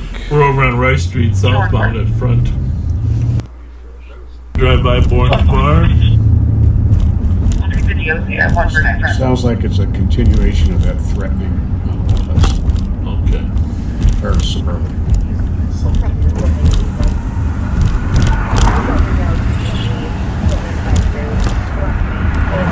Active strips right here, Rice from Manitoba, Winnipeg, Wayzata. Hey.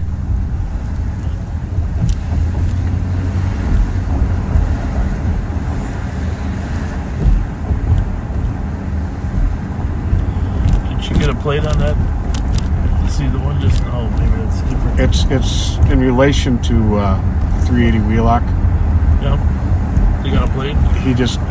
He said add this plate to the call, but don't know why. Okay. Thank you. Yep. Good clarification.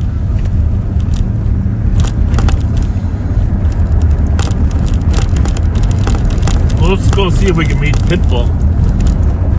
Yeah. Ricky Martin, you said too, right? Julio Iglesias? Yep. How am I doing? Pretty darn good. Julio Iglesias. Someone told me I don't know how to pronounce the Hennepin County Attorney's name properly. And they're right, I don't. And I'm practicing. Just so you know, I'm practicing. Well, I've got an easy way for you to do it. Okay. More. Yeah, that's what my wife said. Moriarty. Moriarty. I think you got to have the accent on the right syllable. Moriarty. But you know, so how did he pronounce his name? Mortensen? No, Tina's old husband. Oh gosh. Wasn't he Moriarty too? Yeah, he was Moriarty too. Yeah. But did we pronounce it the same way we pronounce it? We pronounce it the way I pronoce it. You pronounce them both the same. Moriarty. Brother that didn't return home. I'm thinking of changing her name to Lessiarty because all the suspects get lesser sentences. I like it's that. Not a more, it's a lesser. That way I don't have to worry about pronouncing it right. Oh man.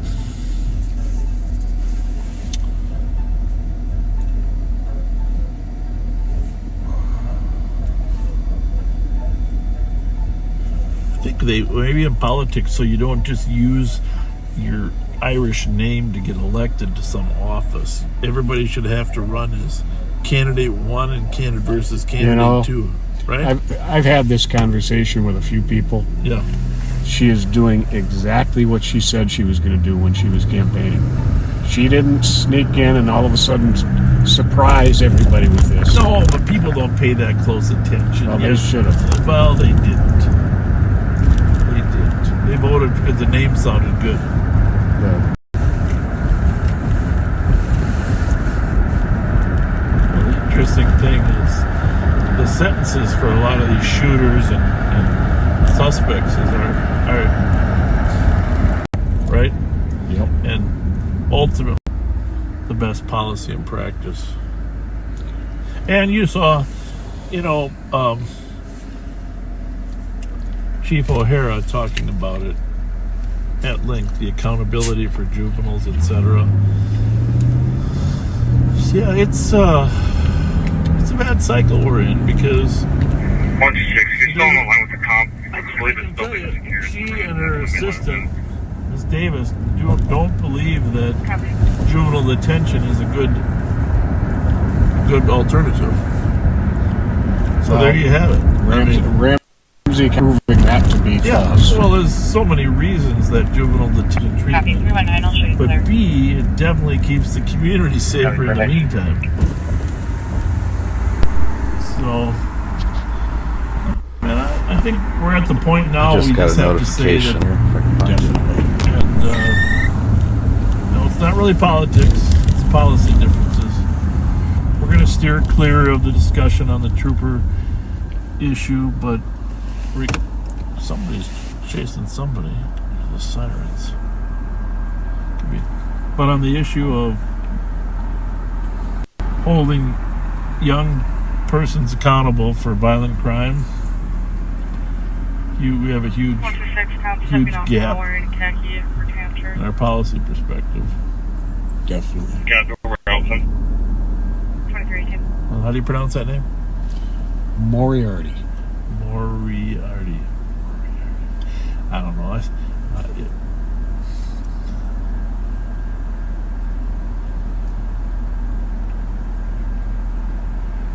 Moriarty. 184, case number, please. Case number 028402. I don't want to say that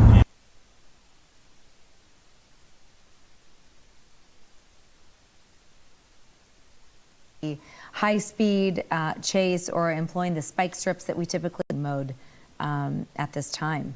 Yeah, so, oftentimes what we'll see is when they go into a tracking mode, they'll actually back off the ground units because of the pressure from the ground units, that they could be putting on this person as a driver. But now the CHP, as you can see here, the CHP, they actually like to do chases as one package. So their chopper, their units on the ground, and This is their Live Police frequencies, they like Chases to make YouTube that channel. one package. So what they're probably doing very know if they're difficult gonna be thing to upset do, about it, especially but with we'll spike just stay strips, here when for you a gotta throw second. those out, bring them back in, and also that officer has to hide so that they're out of plain sight, right, and not in danger. They can get hit by this person if they don't get out of the way. So We've that's seen that difficult to happen on the 605 southbound freeway. So we started this, bringing it to you. He was on surface streets, or I should say the driver. We don't know if this is a man or a woman driving this silver car, but the driver was on surface streets and is now on the 605 freeway.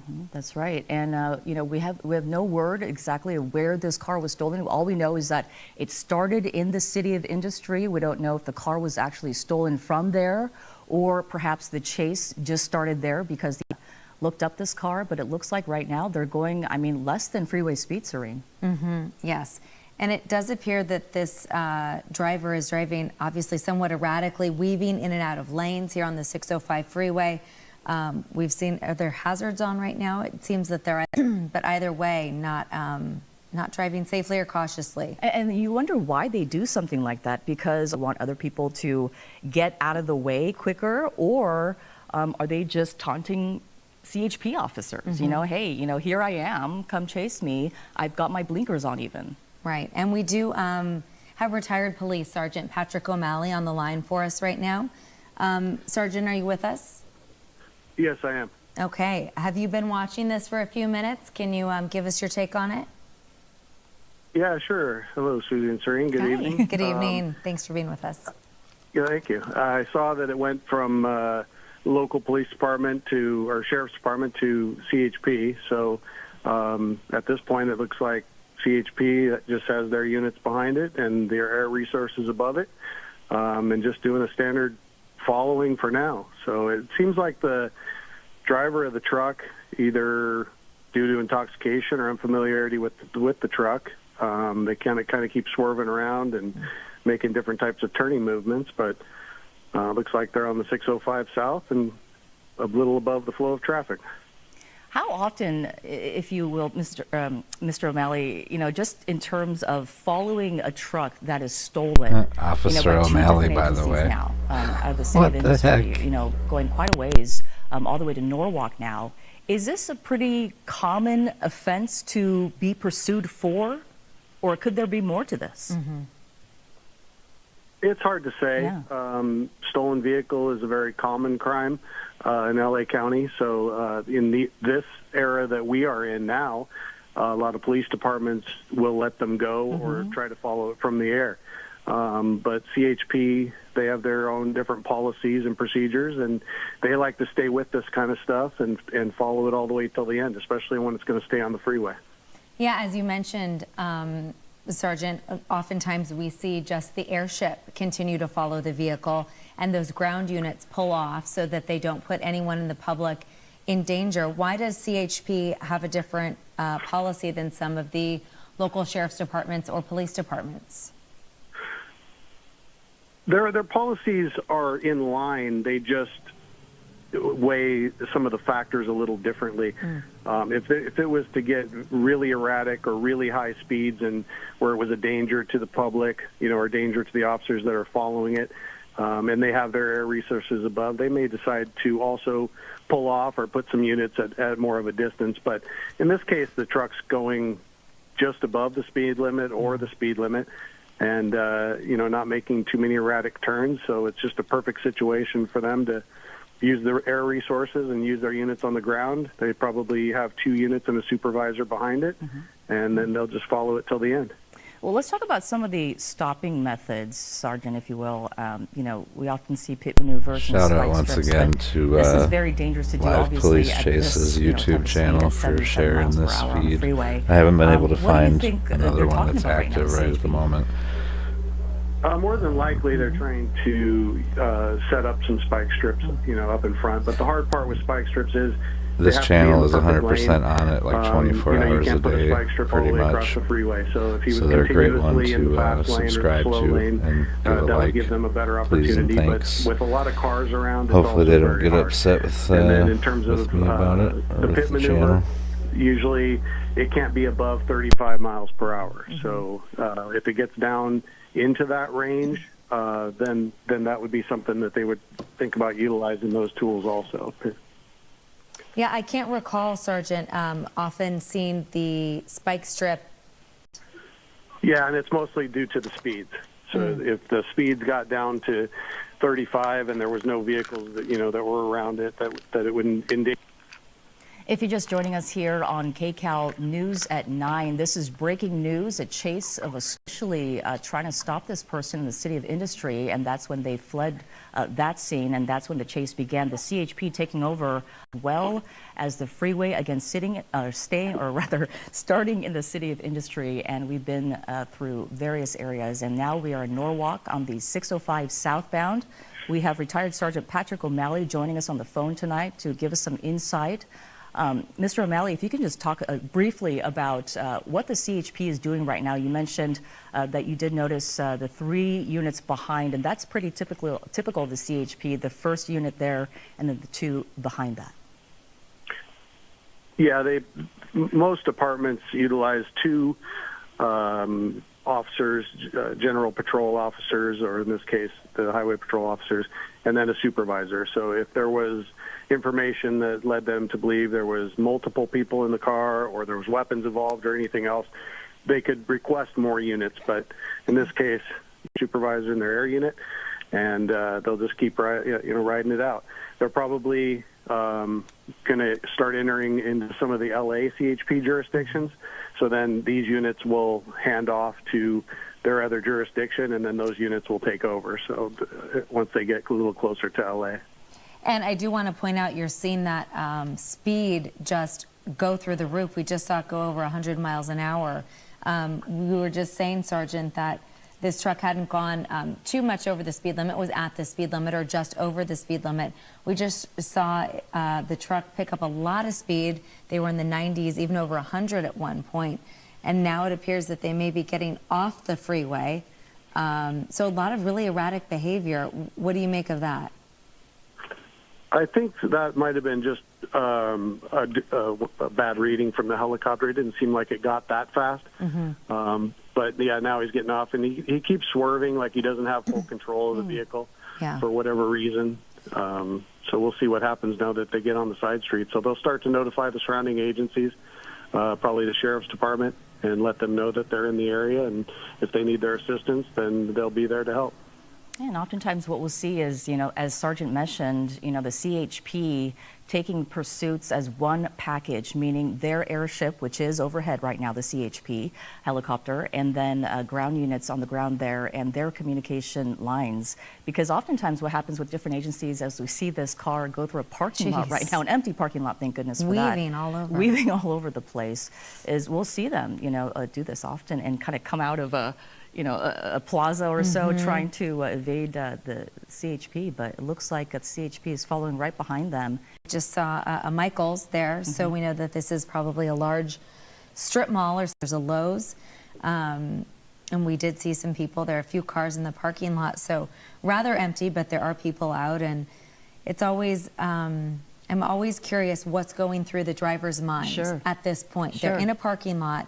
Do they think they're going to get away?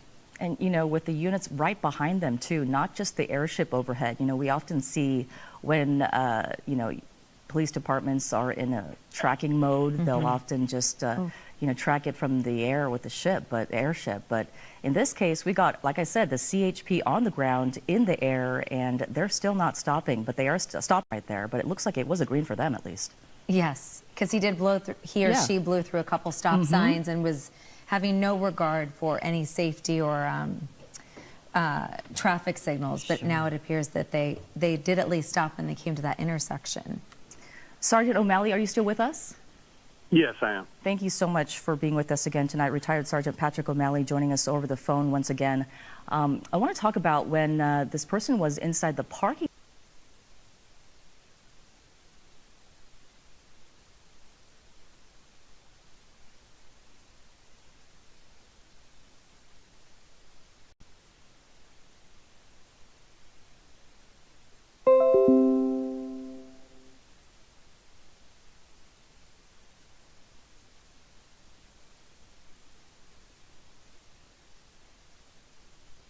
This one doesn't have sound apparently.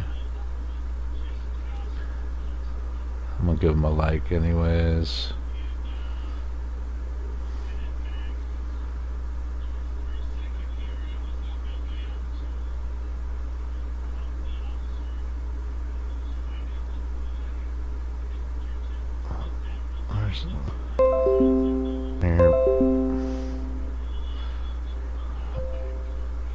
The CHP has their every time I switch stuff, on the ground, 3 units. I connected my first unit, as we often know, is the fact that they will talk to the chopper, and the chopper is also telling them where to go, just in case, you know, they may lose them on the ground. Oftentimes, when pursuits are going so fast, the ground units, you know, it's hard to keep up, and this is where they're turning.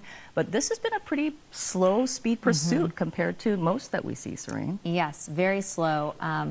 I will point out, though, that we have seen this driver flash their blinkers, put their hazard lights on, kind of weave in and out. So while they have been going pretty slow, and a lot of these we've seen are very fast, the driver does tend to have some very erratic moves. And I can imagine that is quite alarming for some of the police officers following, especially as he made his way through that shopping center. There were a lot of cars in there and some people out shopping still. And now he's approaching another intersection here and just stopping. It's unclear why he's stopping because I don't see any cross traffic. We've seen that, you know, we've seen that actually a couple times throughout this pursuit. The person just stopping almost like just, you know, right before an intersection. Unclear why they're doing that right now. Did they run out of gas? And where are the ground units now? That's a good question. We see the airship overhead. It just crossed SkyCal there. You can see it. Yes. But again, making that left turn and headed down Woodruff Avenue in the city of Lakewood. Now, Sergeant, does it appear to you that those 3 ground units have backed off and are letting the airship take over into tracking mode? Yeah, it appears that they have. So I'm not sure if they're going to terminate into another jurisdiction with different supervisors or different watch commanders. But it does look like the air unit's still overhead. So in this case, as long as he's driving how he's driving now, they're probably still in the area and just waiting for him to stop and try to take him into custody after that. And just going down Long Beach here, or I'm sorry, this is Carson Street and Radnor Avenue and San Anselin Avenue in the Long Beach Lakewood area. But as we take you live through this chase here that we've been following for the good part of the 9 o'clock hour, one thing that we don't know is how many people are inside this car. Was this car stolen by force? Was it stolen from a parking lot where there are multiple people who stole it? Those glitches are happening in the original as I mentioned feed. Earlier, you know, we call it the pursuit tint right here at KCAL. If the other channel gets some audio, I'll switch to them. Very often, Sergeant, as you know, the tint on these vehicles are so dark. It's so dark that you can't tell what's going on inside that car or how many people I'm also are in it. still monitoring live on patrol too. If something pops over there, we'll switch. It's just either he does not have control, it's an older vehicle, it has bad steering, or it could be other factors, that there's other people in there that are, you know, yelling at him or he's trying to get him to do different things. or he's just intoxicated or under the influence, and that could have been what started the whole thing, and they ran the plate and found out it was stolen. Yeah, I did notice, Sergeant, there does appear to be a good amount of some kind of items in the back of the truck. Are you able to make out what any of those items are? No, I saw those moving around also. Yeah. It could just be some old construction equipment or something along those lines. Yeah, so this person has been driving, fairly at, street speeds, as we can see. He's about 44 miles per hour on surface streets right now. And we haven't really seen any real erratic driving. We've seen them, go through some red lights and also, go around some cars a little bit. But outside of that, they've been They pretty used to play strong. baseball right around in that And as neighborhood. you can see here, we saw the last time they pulled up to an intersection, they actually made a complete stop. As we have some trouble with our picture from SkyCal, we'll bring that to you in just a second. They would stop and just sit there as if they're going to get out of the car or maybe surrender. Right. But then after just a minute or two, they keep going. They keep going. And we've seen that before too. Yes. And oftentimes when we see that, it's taunting the officers who are behind this person. Yeah, but it does appear at this point that they're just in tracking mode with the airship, because I don't know if you can hear us up there in SkyCal, but if you could pull out and maybe give us an idea of whether or not those those ground units, it appears the CHP is just continuing to follow this driver with the airship and keep an eye on him. And so sometimes what they'll do is, while we think that the ground units are completely, done and going back to headquarters right now, they're not. They're waiting for that radio communication. This is where they're at. This might be a strategy for them to take that, ground pressure off of this driver and maybe, have them drive slower or maybe pull over somewhere, and then the helicopter will find that location and communicate that to the ground units, and that's what, they'll go pick them up. But right now, this looks like it's just being followed by the airship and a slow chase at that. Yes. Now, Sergeant, at what point do they decide, okay, this is a strategy now, he's in a good place where maybe we could take him down? Well, at this point, based on how he's driving, they've probably made the decision just to follow from the air. Try to get to the point of where he thinks he might be free, get the idea that he thinks he can bail into a familiar area that he lives in or works in or something like that. And then they'll have the units that are either paralleling or just in the area, or they'll get a hold of Long Beach PD or Lakewood Sheriff's, one of the two, and then residential area or whatever, they'll set up a perimeter and try to take them into custody that way. Okay. And I am being told from our assignment desk here in the KCAL studios that the CHP air unit is still following this truck. However, they're having trouble with their spotlight at the current time. So that's why it appears to be a little darker. When we first brought you this chase, you could see kind of the circle, the spotlight that was following the truck and brightening it up and putting some pressure on it. So at this point, we're being told that the light is either not working or they're choosing not to use it. And, that could also be a way to let this person think, hey, maybe I got away. Right. No ground units, no night sun overhead, nothing else except for the sound of the helicopter. I'm sure they hear that because it's right above units anymore. And maybe, like the sergeant said, a good time to pull over and say, maybe I got away with it. And that's when the ground units show up. So, we'll see what happens. But so far, we haven't seen any stopping methods used by the CHP. In the way of a pit maneuver or spike strips, but they haven't really had the right opportunity to do so. As the sergeant was saying, we might see on TV and say, hey, they're going into an empty parking lot. They should just do the pit maneuver right now. Why are they not pitting this person and, bringing this to an end? They know what they're doing, and, they're a little bit more of an aggressive agency than police departments. And when they want to get somebody, they will go in and do it. And right now, if they're having some troubles with their night sun, maybe that's what they're trying to fix, and maybe, bringing those ground units later. But as of right now, it looks like this person is alone there on the ground. And at this point, we know that the driver is on Del Amo Boulevard and Eastbrook Avenue. And we're in the Long Beach, Lakewood area. Again, if you're just joining us here on KCAL News, this pursuit started in the city of Industry, And we know that the LA Sheriff's Department was the agency that started this pursuit. The want or the call was a stolen vehicle, and then the chase was taken over by the California Highway Patrol. 3 units have been following this truck for most of the hour, along with the CHP airship. It appears that those ground units have backed off and are giving this truck a little bit of space. Yeah, it's true. You know, the CHP, And that's their second or third time they don't coming relinquish around there. pursuits. You know, when they take over, they want to follow it all the way through, as the sergeant was mentioning earlier too. You know, again, they will stay on it, just switch areas or, different areas like the sergeant was saying, coming up from the Whittier area, they're going to be coming into the LA CHP jurisdiction. So the CHP, whichever division will take over, if they come through that area. But right now, still in the area of Whittier, and that's where we've been for about, we never know what these people are thinking, and it would be so interesting to get in the minds of the people who are being chased to see what they are going to do next and what really their mindset is. Are they staying in this area because they're familiar with the area, because they perhaps live in this area? Sergeant, is that something that's often seen, pursuit suspects returning to a familiar area? Yeah, they do that often. It just depends on what their motives are in terms of getting away. They're calling their friends. They're trying to, get back to an area that their friends live in, or trying to get an area where their friends can pick them up. They think, just sometimes you don't know what they're thinking, and sometimes they don't know what they're thinking themselves. They're just trying to ride out their time, and then eventually they run out of gas. But it's in this pursuit, it looks like the CHP's tactics are working so far. He's slowing down a lot. It looks like he's looking for different places to turn or different places to foot bail. But he just keeps, and he'll hit the gas again. But he's by himself. He thinks he's by himself. He'll see the light every once in a while from the helicopter.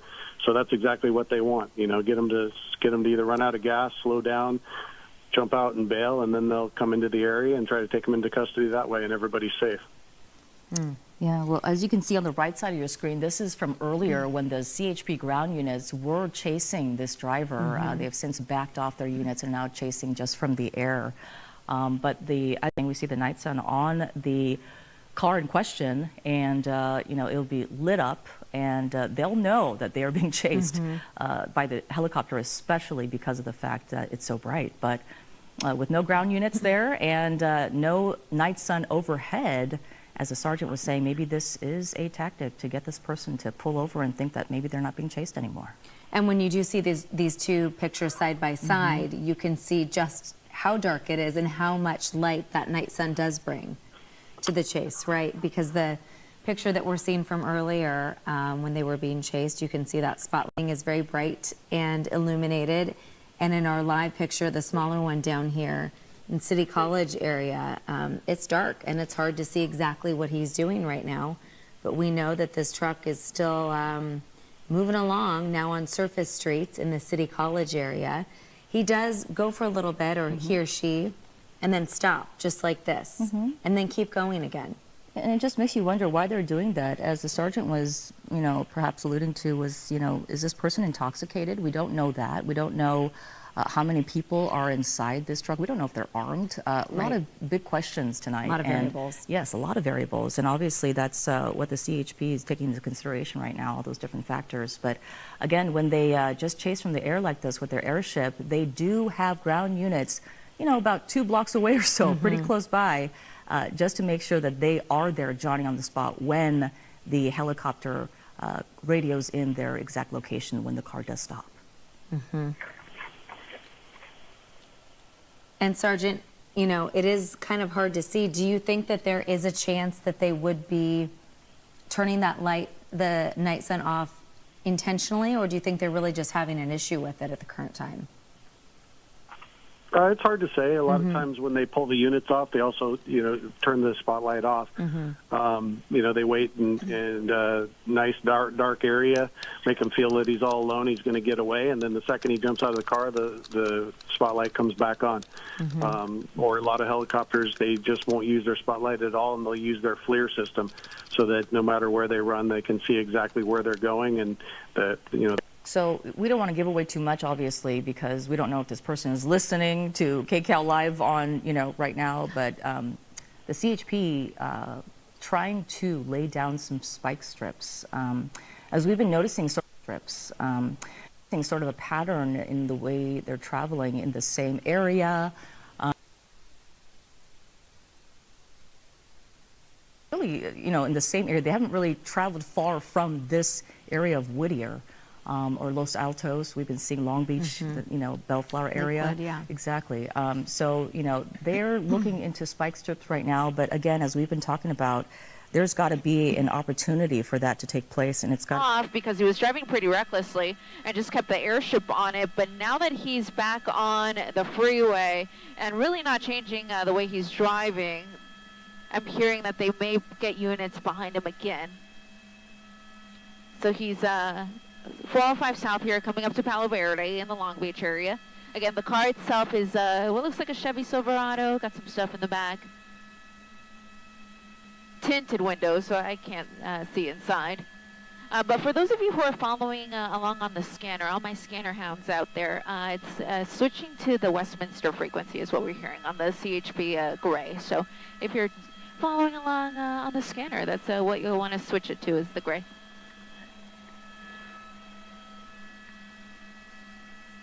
And real quick, I'm just going to say a few words for our sister station, Telemundo, before resuming our coverage in English. Once again, thank you very much for watching us here on BCLA.com. Buenas noches desde el helicóptero. Yo soy Eliana Moreno reportando sobre una persecución policíaca que ahora... So, earlier you can see he was on the 605, and now it appears he's on the 405 freeway near Studebaker. It looks like the ground chase is back on. We saw that the ground units backed off for a while there on the surface streets. Perhaps that was a technique to kind of slow this person down and have them stop there, but they did not. They kept going. They stopped ever so often, but only to keep going. This is where we are right now on the 405 freeway, as Serene just mentioned. And again, the ground unit is following very closely. Whoa, that was a crazy move right off the freeway. We were talking about earlier how dangerous it can be for ground units to follow so closely. And that's one of the things, they won't follow that closely, that quickly on the freeway. I mean, that was something they were thinking, okay, I'm getting away because suddenly I'm going to make this move. But the CHP officer, it's like they knew that. They knew that. They knew what to anticipate. I can only think back to some of my training or my days back in CBS in Sacramento. The CHP Academy is up there, and they train. We did so many stories with the CHP for pursuits, and they train and train and train and train. And the officer's safety is the utmost concern. Absolutely. So to your point earlier, Susie, when you were saying, someone at home might be saying, okay, they're in a parking lot, go ahead and pit him, go ahead and take him down. Yeah. We don't know all the information, like the sergeant said. And also an officer has to wait until they feel it's the appropriate time. That's right. That's right. And now we're going pretty fast at a pretty good clip on the freeway now on the 605. Almost 90. Yeah, I think that's the fastest we've seen this person go, but maybe that's because the ground chase is back on and they're feeling that pressure from the ground units.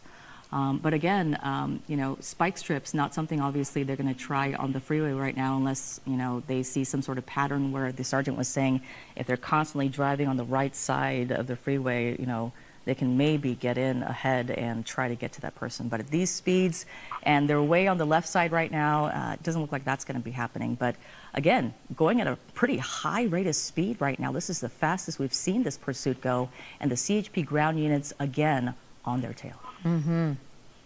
Wow, yeah, they're definitely increasing the speed a little bit here in the 80s, when for most of this on the freeway, they've been, speed limit 65 miles an hour. The speeds are definitely increasing here, and it appears, as we've been watching this, that the truck feels a little bit more pressure, increasing the speeds here a little bit, and that ground unit it does seem as if the spike strips, again, would have to be deployed on a surface street, because when he is on the freeway, there are just so many cars, and he is weaving in and out. So if you pick a lane, chances are he's going to probably be able to avoid it or swerve by the time he gets to it. It's true, and that makes it so difficult for law enforcement agencies. Again, we have retired Sergeant Patrick O'Malley joining us on the phone this evening. Thank you once again. Minutes now, and we appreciate it. We appreciate it so much. You know, give us some insight into what's happening right now. We saw that crazy maneuver, you know, off the freeway there by this car, and the CHP, they were right there behind that person, even with that maneuver. Yeah, and you can see how the change in tactics, you know, the reason, you know, why departments do things like that. You saw CHP, you know, take it off the freeway and into city streets where it's much more dangerous. There's more, you know, cars and people and everything at the lights. They backed off, they took the light off of it, and they allowed him to slow down and drive around and make his own decisions at a nice leisurely pace. They get back on the freeway, and this is where CHP's has their training and where they like to follow these pursuits. And so they got back engaged, put the helicopter light by 605 North. He's going right back into the Whittier area or up where this all came from. So he just kind of did a big circle, and I wouldn't be surprised if he ends back up in Industry or Whittier and up in that area. It just makes you wonder, right? Again, yes. It begs the question, does this person know this area? Are they from this area? Do they have friends in this area that they can call and go hide at, you know? Who knows what their strategy is, but as the sergeant was mentioning, we haven't seen them go too far from this specific area. No, we were on the 605 South, then he was on surface streets, then he was on the 405, and now back on the 605 northbound. So definitely kind of staying in a comfort zone. It's true, and perhaps in a big circle. As we often see by pursuit suspects, because of the fact that they can comfortably go hide somewhere if they need to. You know, they can get away, get out of their car, ditch the vehicle, and go into a building that they're familiar with, or someone they know, and get away from the authorities. And maybe that's what they're trying to do. And it really begs the question, you know, when they were getting so close there, right? Yeah. A little too close for comfort. Wow, this is the most dangerous driving that we've seen, I think, throughout this pursuit, Serene. At the speeds and the dangerous maneuvers, looks like this driver getting pretty... Yeah, and Sergeant, could you tell us what you think is going on in his...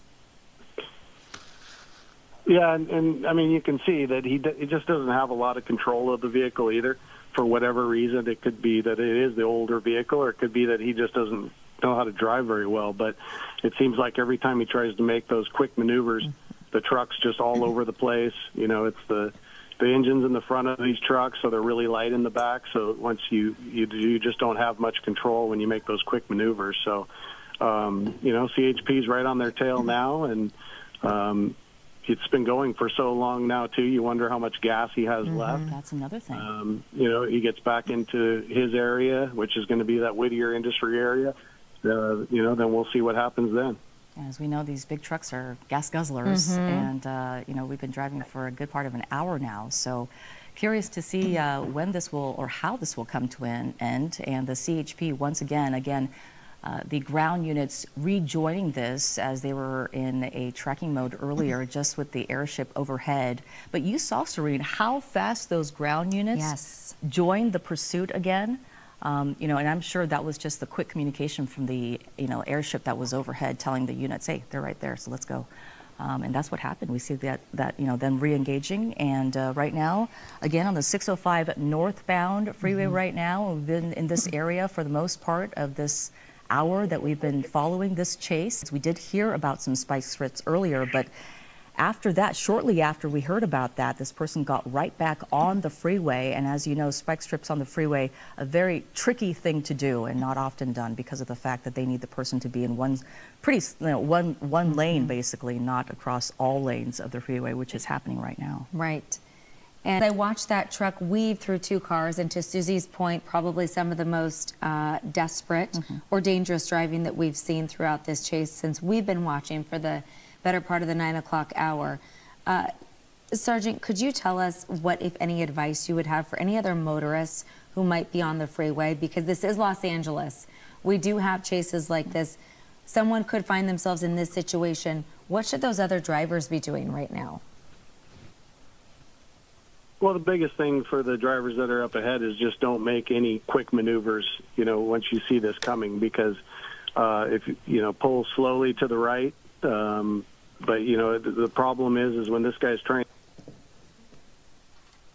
Okay, looks like we have some difficulties with Sergeant O'Malley's audio there. But as you can see, this pursuit continues, and it looks like they are getting off the freeway now, off the 605.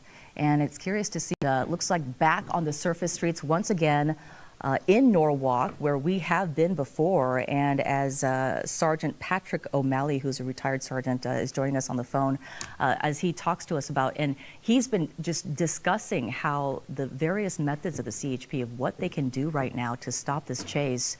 And when it's on surface streets, they have more options.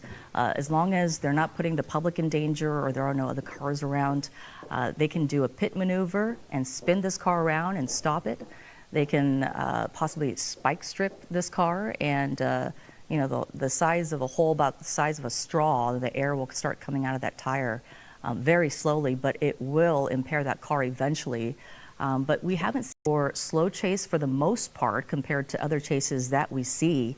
But right now on the freeway, we are picking up speeds, going 90 plus miles. We did see that earlier again on the freeway, but on surface streets, this person was going so slow and sometimes just obeying everything. And we saw them run a few red lights in the city of Whittier near Long Beach as well this evening. And they've been in this area for the most part. Again, joining us on the phone right now, retired Sergeant Patrick O'Malley joining us once again. Mr. O'Malley, they are on the freeway now, and the stopping methods, well, they are limited. Yeah, as we saw, they went back into the Whittier area, and then now they're back on the 5 South. So, the fuel has to be an issue, and now that the traffic seems to be a little bit lighter, spike strip, something along those lines right now. But the units are a little bit more. News. This is an early edition of KCAL News at 10 alongside Chauncey Glover. SkyCal in the Sky, and I'm Susie So. We are on this chase now for about an hour now, and it's a driver of a stolen car, and that's where they fled from. And the CHP picking it up thereafter. And Susie, I've been watching this from my desk in the newsroom, and is it me, or has this just been going up and down and up and down? Because at one point it was just very uneventful. It was. The driver, we were calling it a slow speed chase. Then we saw this driver pick up speed. We saw CHP back. All of a sudden, CHP officers back on the ground, those ground units back tracking this car. It's true. This truck. And, we wondered, as I bring retired Sergeant Patrick O'Malley, who's joining us on the phone tonight, back into this conversation. Sergeant, obviously they had some time there where they had the ground units, as Chauncey was just talking about, off this car. And actually, they were having some troubles with the night sun on the CHP airship. But I wondered, was that a whole method on their part because of the fact that they're from the air, too? Yeah, I think it was. You saw what the tactics that they used actually worked. They pulled the units off, they pulled the spotlight off, and then the vehicle slows down, stops for stoplights, and then just continues on, trying to probably get back to an area that they're familiar with. And then we saw that it went back towards the Whittier area and is now in that Whittier area again. But as Chauncey said, in California, this is what we call a very kind of slow, boring pursuit. So, they just kind of ride it out. Stay behind it, and then just hope he either runs out of gas or pulls over in an area he's familiar with and gets out of the vehicle. And Sergeant, was this all based on how this suspect was driving? We only had really 2 dangerous and scary moments. That was the first time we really saw it get dangerous because there were people around. And we can play that video from the shopping center when this pursuit was going through there. Do we have that video? Okay, they're trying to get us that video. But then we saw a crazy swerve in and out of traffic. Those were the only 2. This is that moment we were talking about. This is in that shopping plaza where people were around. It's the evening, people out shopping, a lot of cars in that area. And then another moment where this suspect was swerving in and out of traffic. Those were the only 2 moments where we saw it kind of get very dangerous. And we saw, as you see here, everything sort of kind of slowed down. That decision to kind of back off, was it based on how this suspect was driving after these? Yeah, it was, but it's also because he goes into a more congested commercial area. So they're weighing, the sergeants and the watch commanders that are behind all this and in the office are weighing all of these factors. So, you pull into an area that's a shopping center, an area that has more vehicles, more pedestrians, things like that. Then they're weighing all of those factors when they decide to pull off, and especially CHP, because their bread and butter is the freeways. So they wrote it out, they followed it from the air.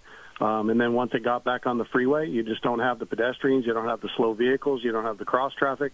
So that allows them just to follow at the speed that the vehicle's going and continue to weigh those liability factors, but trying to keep, the suspects safe and all the surrounding vehicles safe and all the officers safe. Sergeant O'Malley, how much goes into play when making a decision out there based on the circumstances of how this truck might have been stolen? Well, the biggest factor is if it's just your everyday stolen vehicle, and especially in L.A. County, the DA pretty much files it as a misdemeanor these days. So they're weighing that also, that, you're chasing a vehicle that could be just a misdemeanor filing versus a felony filing. So, you get into, if they're driving erratically, you start to bring in possible felony evasion. If the vehicle was taken, by force with a handgun, things like that, then it's a carjacking. You can get into more serious felonies that may face felony charges. So they're weighing all of that, in terms of chasing the vehicle at all, or how, aggressively they chase these vehicles. And, we were wondering, would they go that long chasing a stolen truck if that's the only offense that we're talking about here, Sergeant? And that's how times have changed, in California. A lot of times some police departments, local police departments or smaller police departments, they will just make the determination that it's not worth chasing at all, and they'll just let it go. So that's CHP doesn't seem to do that very often. They'll use different tactics in terms of spike strips or pits or things like that. But when it becomes dangerous to the community, and they're weighing what the crime is, then that's their determination if they should continue to chase or just let it go. Sergeant, I was just about to talk to that because I know in CHP, in my few months that I've covered chases here in LA, I know once they get on it, they get on. Like tonight, it's a Friday night. More people are out Friday to dinner and events and stuff. How much of a factor does that play into how these officers respond and how they might not respond, or how they may hold back more than they normally would on a regular day? Well, right now they're in a dream situation, in terms of areas for the vehicle and the officers to maneuver. The speeds aren't excessively high. So this is just a perfect situation for them to continue chasing. Yeah. And that's what's being weighed, every mile of this pursuit by the watch commanders that are watching it, and then the supervisor that's behind the units right now. If he was to get off on a side street again like he did before, then that, they make the determination just to put the helicopter up above and keep the units in the area. Got you. So it looks like we're headed down the 5 freeway right now, going southbound in Anaheim near Disneyland. As you can see, Disneyland Drive and Ball Road. And we've been following this chase since the 9 o'clock hour, and it all started with a stolen car. And it started in the city of Industry, worked its way over to Whittier and Lakewood, Long Beach area. And this is the furthest south that we've seen it in Anaheim County.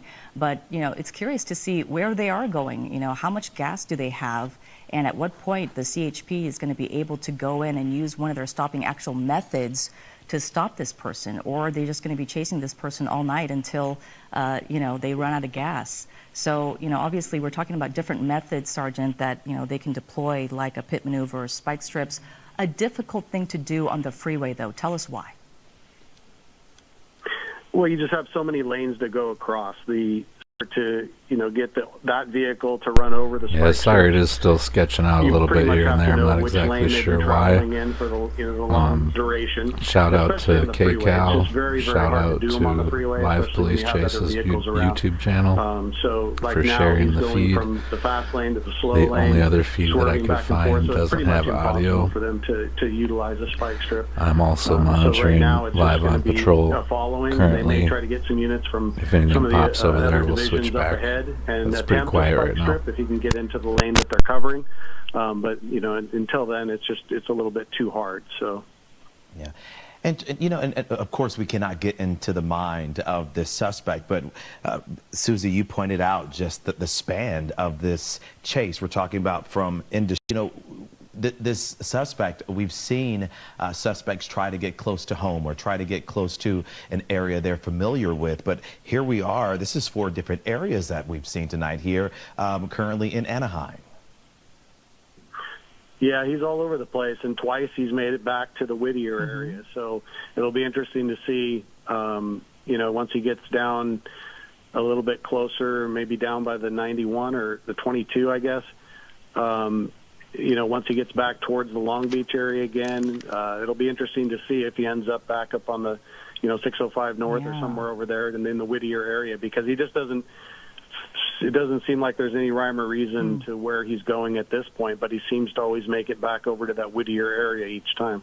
Yeah, if they were to take the 22, that would put them right back in the KCal News at 10. This is breaking news alongside Chauncey Glover and Sergeant Patrick O'Malley, retired sergeant, on the phone. I'm Susie Sugg. Good evening to you. We've been following this chase for about a good portion of an hour now, and this all started in the city of Industry with the LA County inside this car. We don't know if it's just the driver or it's multiple people inside this car. Again, the windows are tinted, and at night it's especially difficult to see inside. We haven't been able to do so. We haven't seen any movement or any kind of, signs of anything from inside the car yet. Sometimes we see a cell phone light or, them gesturing out the window, but we haven't seen any of that behavior.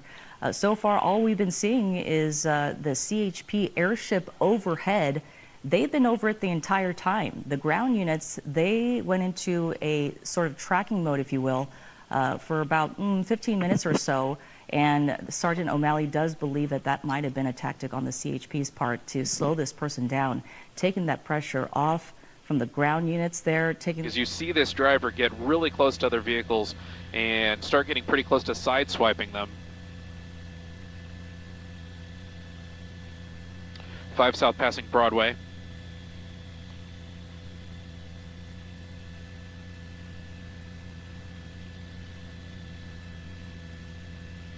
El Dorado Park is a super cool park, by the way. It's like almost like a wildlife reserve right in the middle of the city. Copy. I used to go there as a kid, catching crawdads and stuff like that. Good times.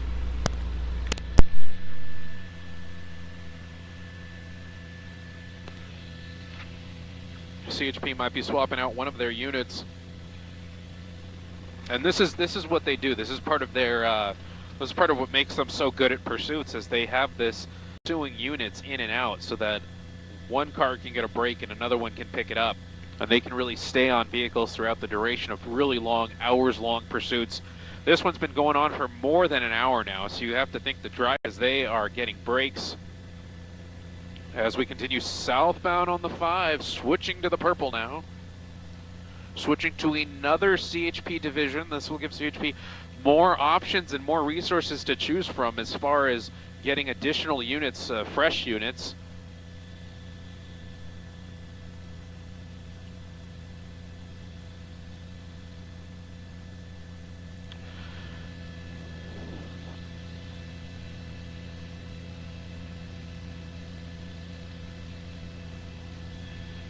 Monitoring a little bit of the CHP traffic as we continue to go through these different CHP divisions, as we've been saying. And now we're on the right shoulder, using all of that right shoulder. Again, this driver appears to have no respect for these lanes on the highway. So there's no telling if when he goes all the way to the right shoulder, if he's going to actually exit or if he's just swerving. It's really hard to say.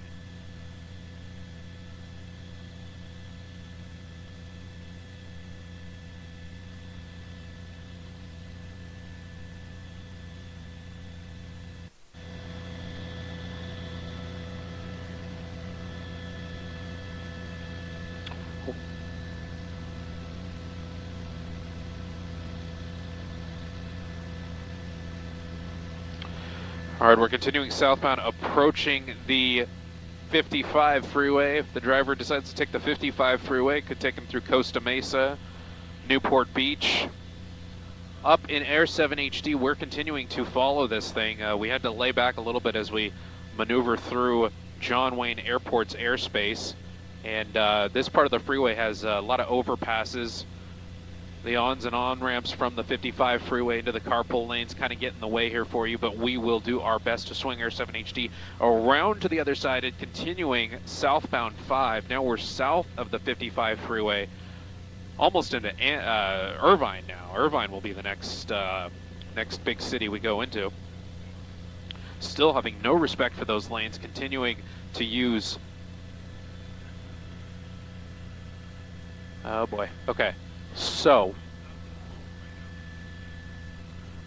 you might see the picture get a little far away now here, folks, because we have to hold for a landing aircraft at John Wayne Airport, but we're going to do our best with the zoom lens on Air 7 HD to stay with this vehicle as it continues southbound 5. It looks like we're getting cleared through the John Wayne airspace now, and we'll be able to catch up to this thing again.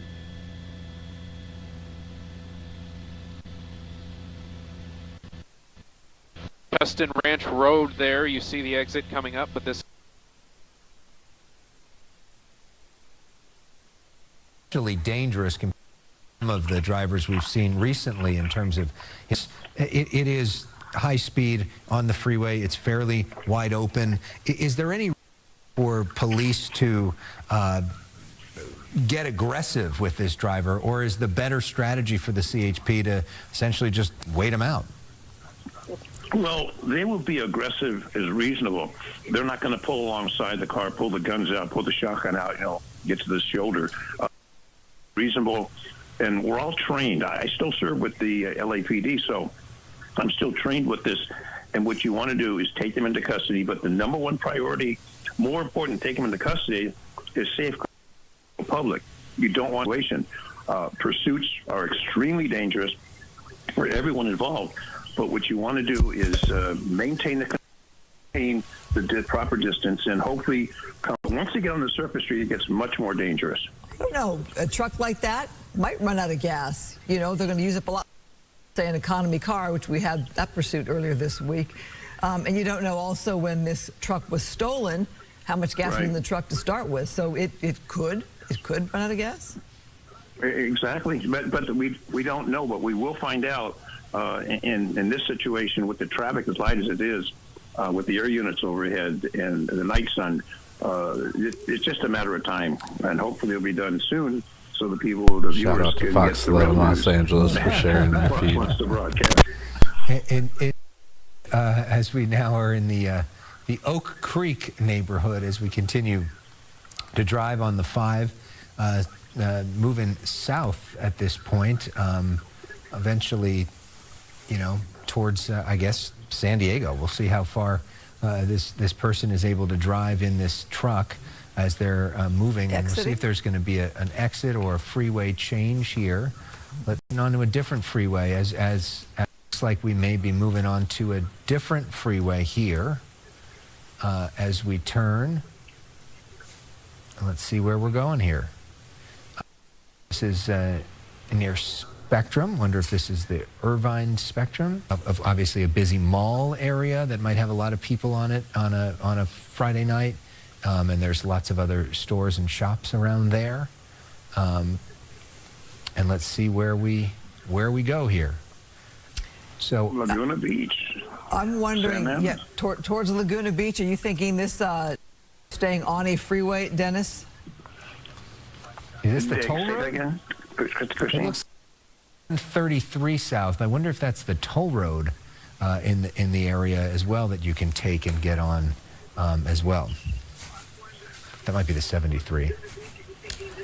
Trying to remember my Orange County. We'll find out soon, because the ways this driver can go going southbound is towards the Dana Point area, Capistrano Beach.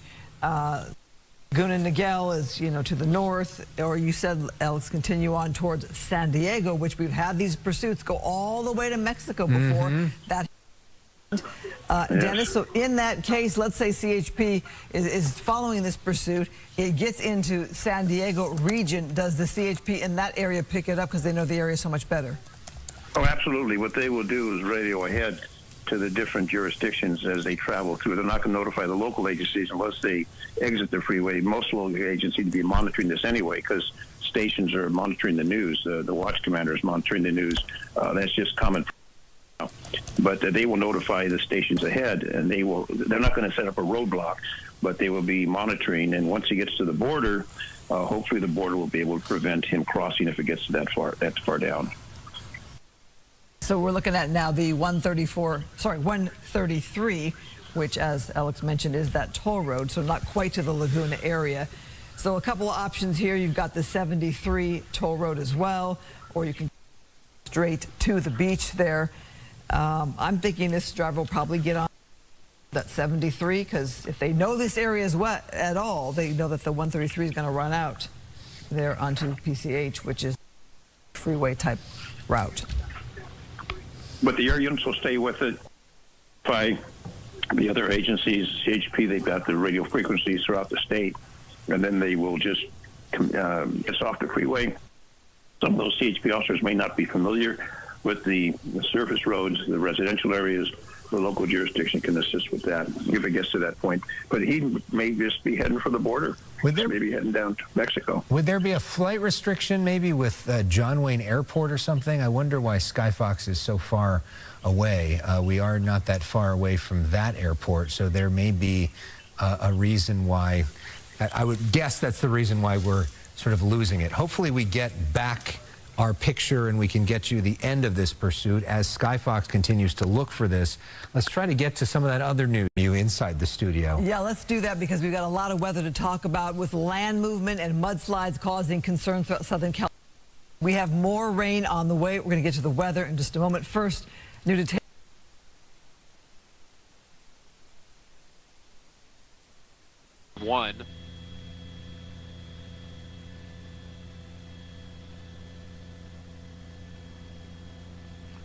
We're going to do some business up here in Air 7 HD, and we'll be back with you on the web on abc7.com and the ABC7 streaming platforms.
Just to give you guys an update on all of our streaming platforms here. Brian doing an awesome job keeping the suspect in frame here. You can see the 3 CHP units continuing in pursuit of this driver north of the Santa Ana Mountains. Unfortunately, there are also clouds up there, and those we don't want to mess with up here in Air 7 HD. They affect our visibility, so we're having to pull back.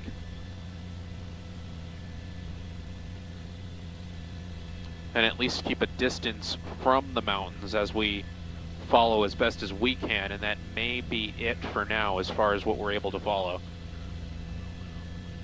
We'll keep you posted in the next few minutes here.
sure enough, there were the casings. And I became a believer at that time.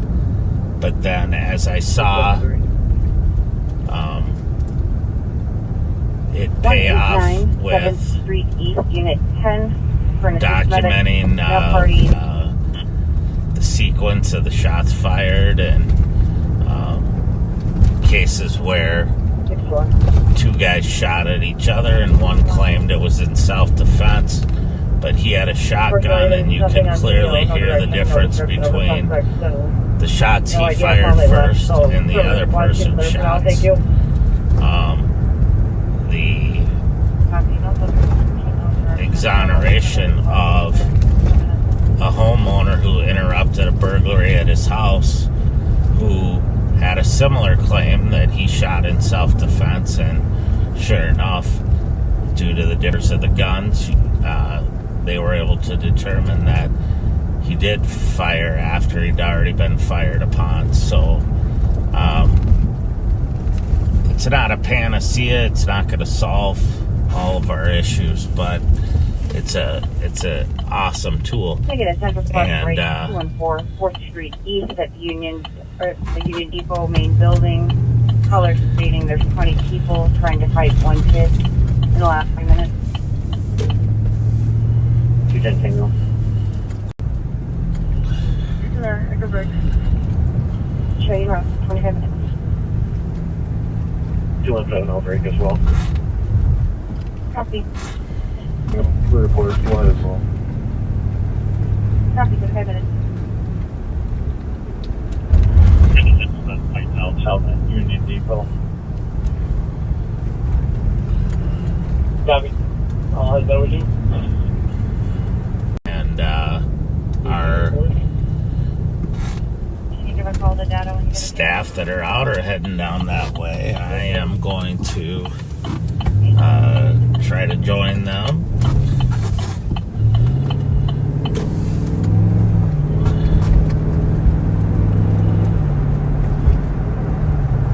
The Union Depot is a county facility.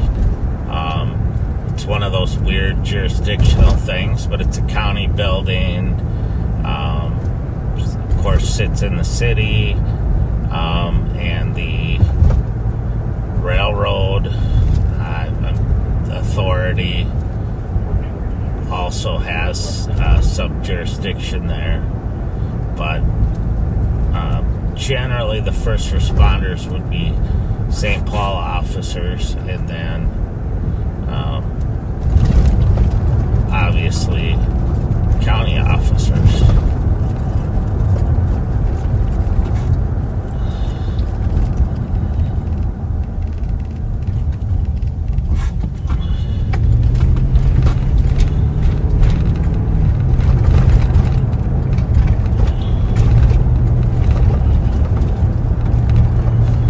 That was about the right color Yukon they were looking for earlier.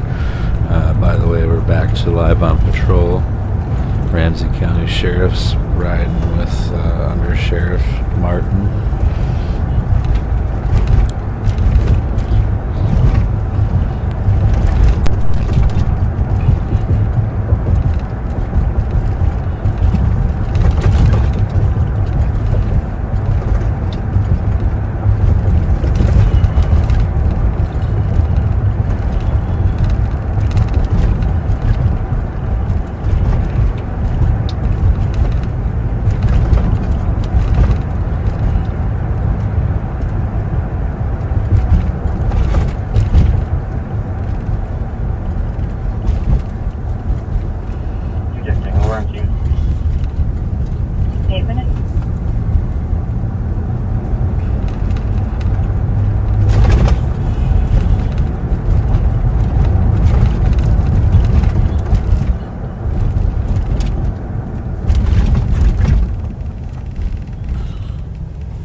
Actively fighting.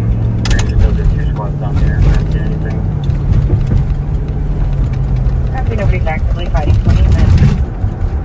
I just So it sounds like there's nobody actively fighting down It's there. the only thing I can think of would be making an extra sketch out like which that. is good. A lot of times, and I don't know if this is the case or not, but people misinterpret loud arguing as a fight. And people have loud arguments all the time that don't become physical. And in a public place like that where you have buses and trains and all kinds of people there, you know, it's easy to misinterpret a loud argument as a fight. Thank you. You're welcome.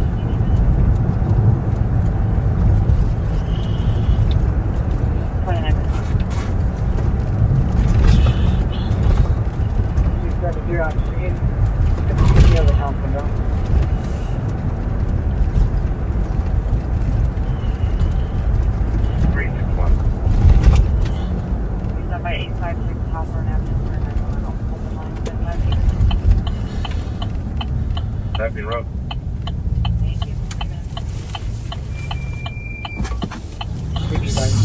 So I'm just gonna continue down towards where the the Union Depot is, just in case the arguments moved outside or something.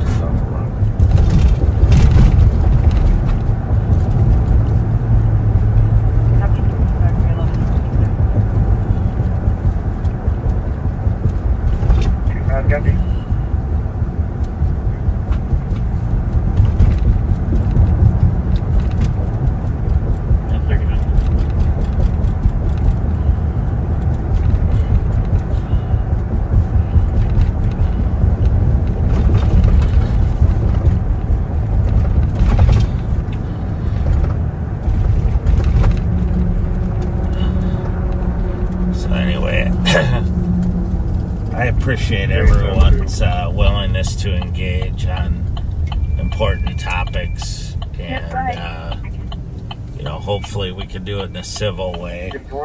I kind of laugh at the use of the term troll, and that my sister used to have, and of course my brother and I used to take away from it. Eastbound 694.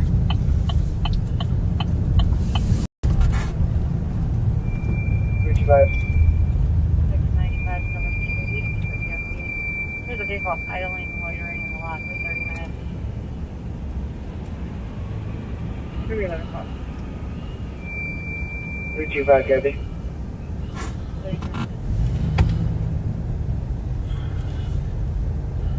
Avenue on a residential alarm covers interior living room and kitchen.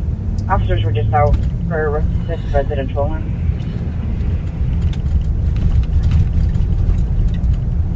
Doesn't make copy. 30. He doesn't want it. They don't observe it.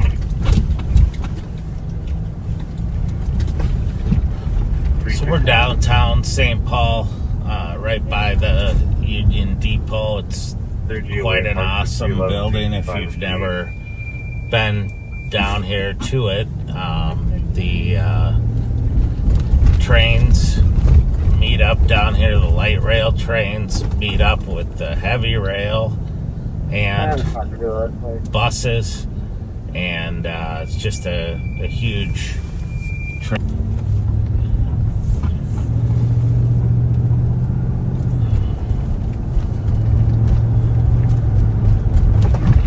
The roads in the Oaks are extremely bad. I think you're getting to March. Based on first drunkenness before. So their county squad there was just sounded like warning the other county squads that the roads are getting pretty icy, where they've melted and refrozen. It is really slick. I was on a hill earlier that I wasn't sure I was going to make it up, but I did. That's pretty bad though.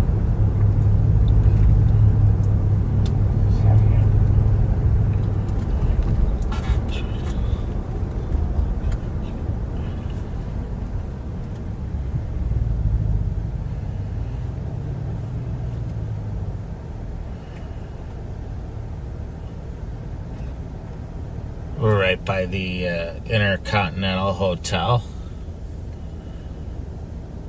An icon in the city of St. Paul.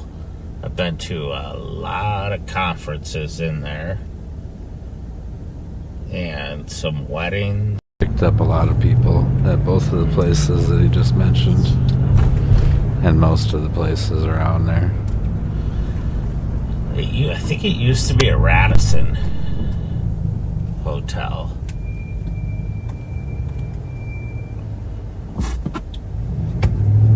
And on the right over here, you can't really see it, is the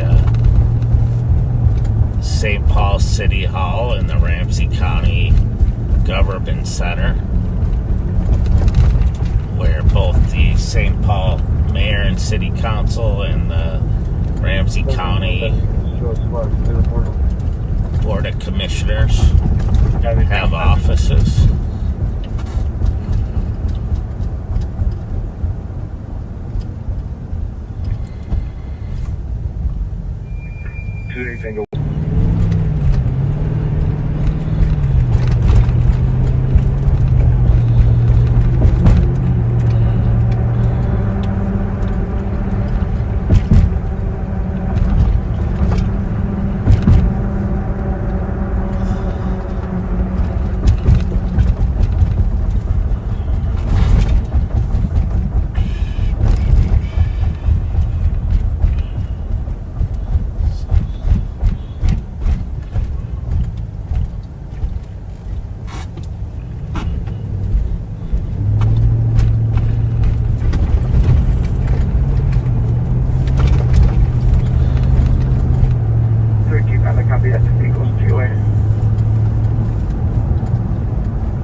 So we're headed northbound here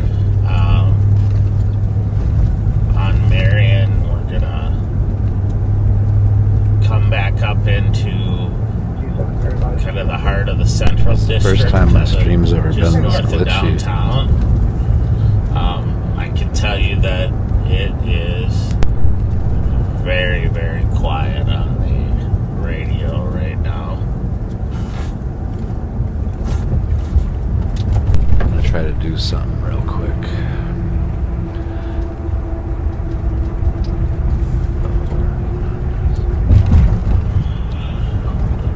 Try to see if there's any calls pending or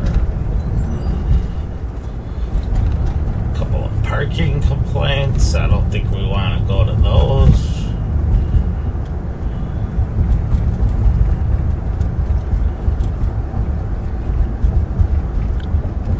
Doing that, I don't know. It's never done that before either. I mean, it has, but not like every time I switch something.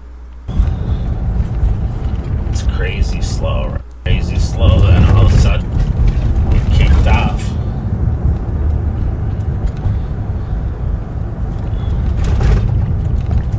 I turned off my YouTube studio, so hopefully that was the problem. It's the only different thing that I've done besides upgrade the or update the programming or whatever for my OBS.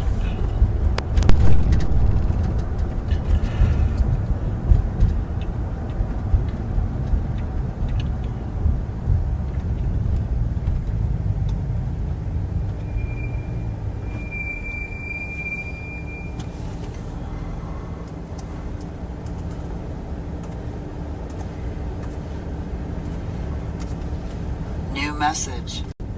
On call 4 and 27 stay clear. 2740 stay clear. New message. That means he's running some plates and getting the info New back. message. Just running a car and everything's good with the car. No issues.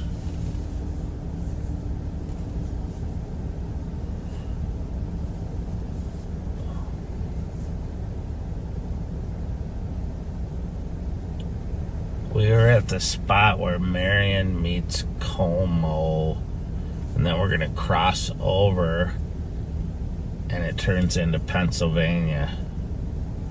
It's one of these weird intersections,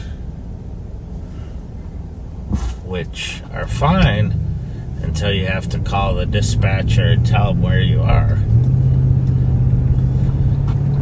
And you don't know, are you on Pennsylvania, Como, Rice? You think this would be okay and then clear? Advise the common perception. Someone run Delta Zulu Foxtrot 440 Delta Zulu Foxtrot 440. New message. New message. New message. Medical at Sunrise Assisted Living 2555 Snelling, apartment 108. 86-year-old female had on fall and hit her head.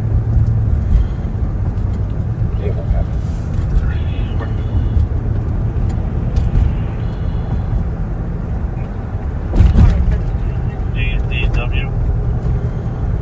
WZ.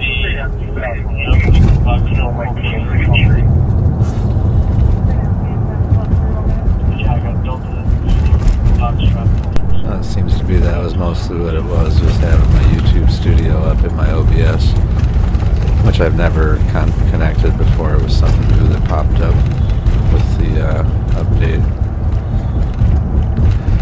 Now the stream actually matched, and then it buffers. God damn it.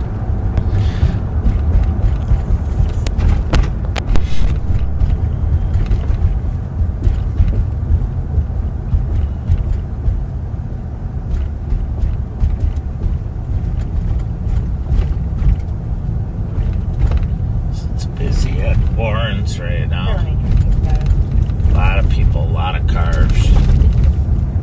Routing, go for it.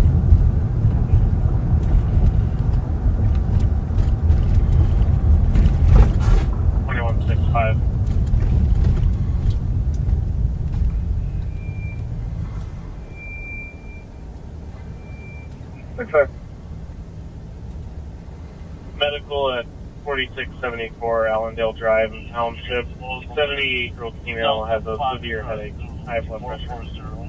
Delta Foxtrot.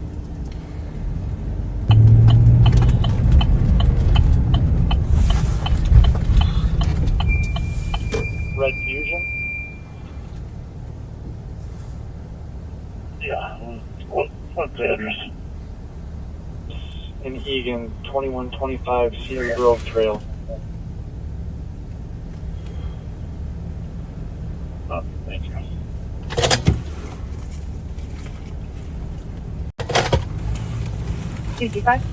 So I pulled over there for a minute, thinking the boss and Pat had a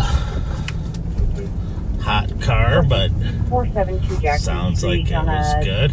Intoxicated person, male outside the hotel, intoxicated and refusing to leave, harassing guests. White male, 50s, average build, wearing a yellow construction jacket, dark hoodie, and tan pants. 35.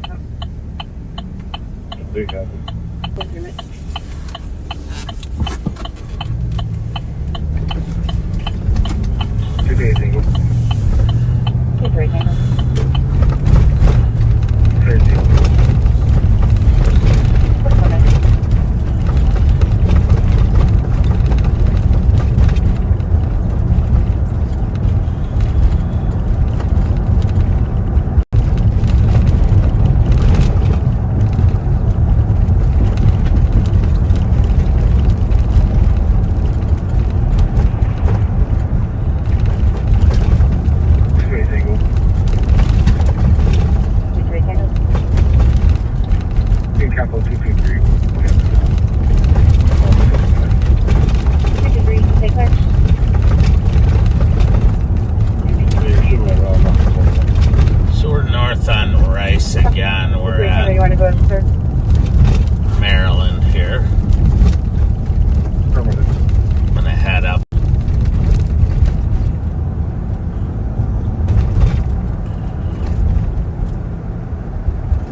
should be out in a minute.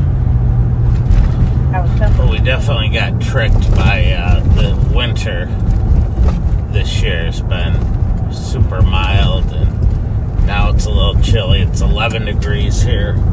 Right now, we got a little bit of snow on the ground, a couple inches, but the roads are pretty much clear.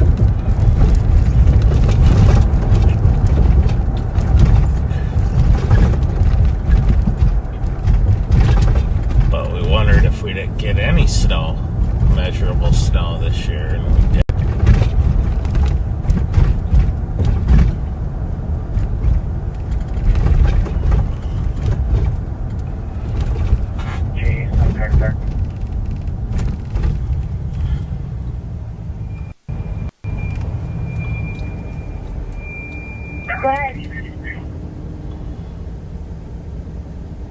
I put a note on the call of everything that I cleared. I checked the golf club and East Pleasant Lake around the loop. I didn't find her. I don't know if she went off the side road or what.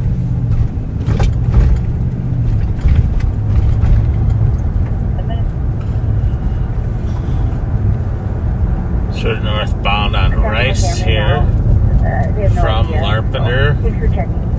We're expanding our boundaries a little bit to see if we can find some action.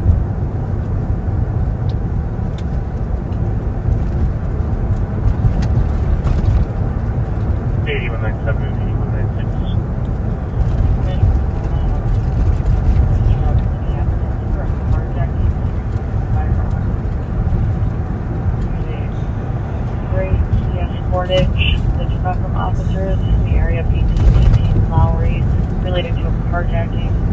Cameras caught the passenger holding a gun not recovered. Information at 48. Kia boys, probably. So dispatch is just putting out info on for officer safety on a vehicle that just fled from officers on the north side of Minneapolis that was involved in a carjacking. Influence 60 laptops for cops alert out of Minneapolis for a vehicle involved in carjackings in their city. A silver gray Kia Sportage, Lima Foxtrot Hotel 386.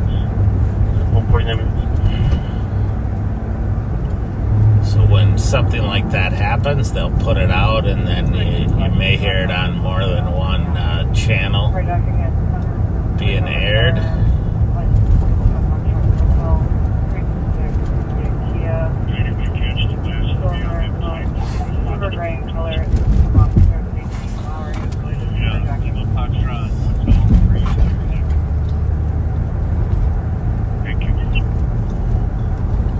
Kelly, you're going to throw that on the thread, right?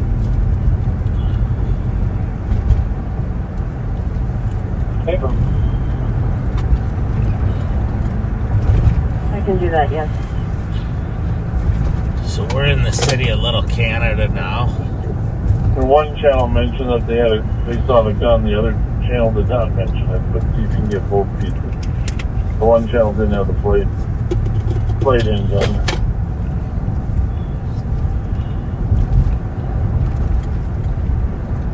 The cops alert says milestone cameras caught the passenger holding a gun, which was not the gun.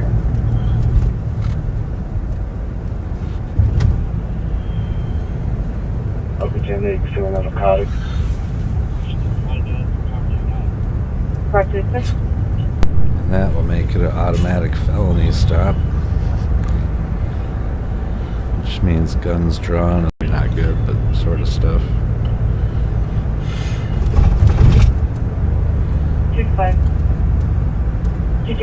Yeah, thanks to everyone who's been watching and stepping in and stepping out. And thanks again to Live Police Chase's YouTube channel, KCal, Fox 11 Los Angeles. And of course, I wasn't clear if they carjacked that one or they were trying to carjack another one. Bob Fletcher, they're involved duly elected sheriff of Ramsey County, Minnesota, and his deputies for but it's just two sharing their feeds tonight. condone liking and subscribing and sharing all of their channels. Live police You chases can hear YouTube the discussion between super on it. all of us, the comes to sheriff catching and the it cat quickly. team, all talking day and night about long. what are the circumstances. And they always pop off as because soon as it's over with. It's important because the circumstances of the case, whether or not the car was carjacked or it's a stolen car or it's being used to do other carjackings, the fact that I'm sure they'll come across. It's got a gun in it, to become factors in whether or not we pursue the vehicle. Gotten over by Marshall and Norris right now. If we see the vehicle, whether or not we pursue it. 183 clear. How we pursue it.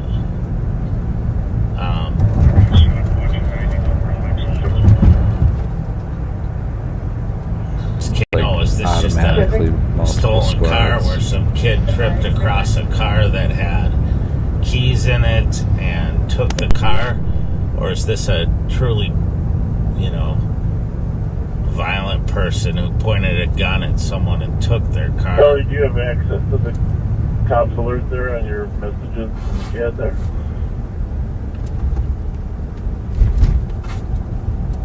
Yes, 325 679 911.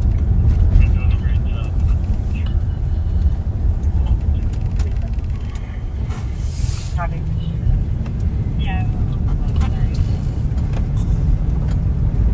So you can cancel line.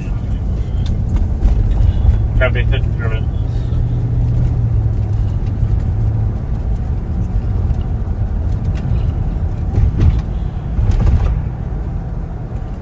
Are there any current speakers that can join us and maybe help interpret? Yeah, the cops alert, the officers. Second channel, speaking, officer. It's related to carjacking. Copy, Rob.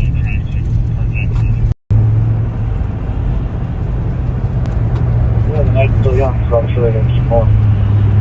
So one of the things we will do is, if an incident happens like that one from Minneapolis, we will watch the Ramsey County. So I am on 694 right now. I'm gonna turn around so that And I'm curious, it's a 2021 Kia. Just wondering if it's trackable.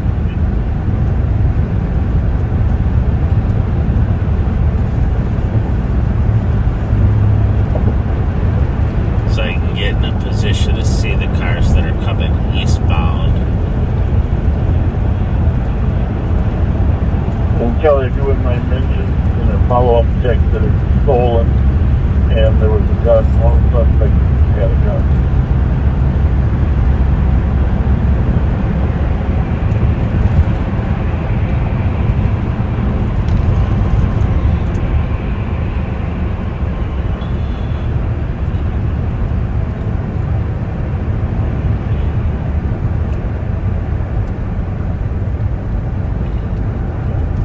FYI for the rest of the others, fair amount of energy going on down here at Billy's.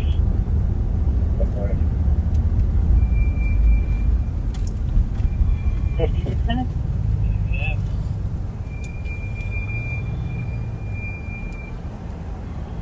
Four four six for traffic.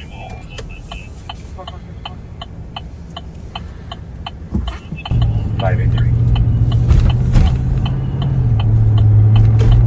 Copy, white, right, 4446.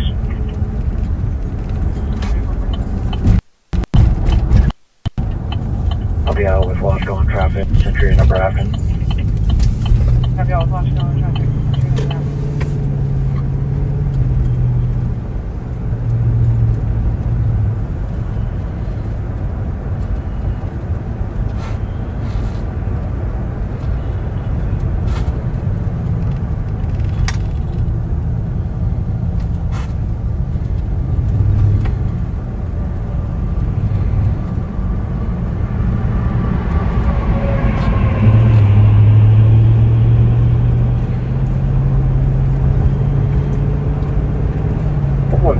traffic.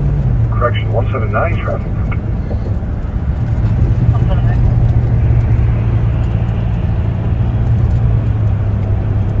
Dale Sherburne. Get you the place in a moment. I'm scared. Copy, Dale Sherburne.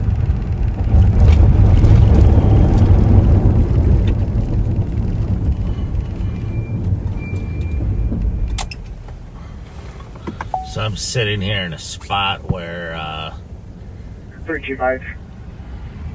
if they're coming this way, they gotta be committed to coming this way. I know TC is still gathering more info from what this guy's doing, but any history with this number? Negative. I looked up out. This is the only call we have. Copy. I'm getting into the area here. Copy, 15 minutes.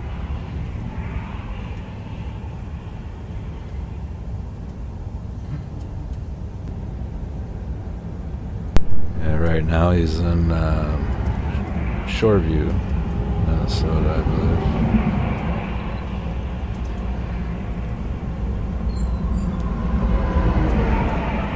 Off of 694 in Victoria.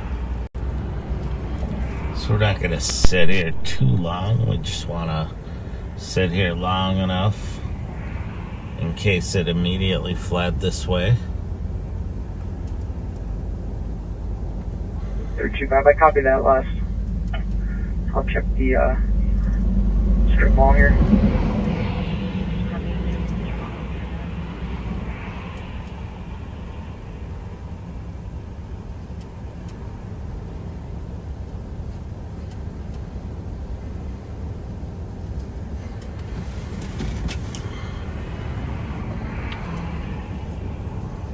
Just doing any LPG. Copy, Mammoth.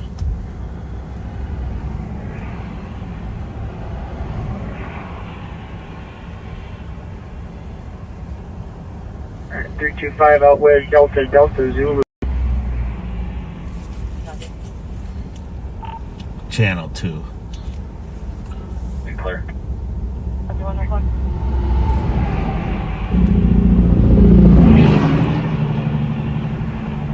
Generated noise complaint at 2855 Ray Street, apartment 1124. 83 will be going with me.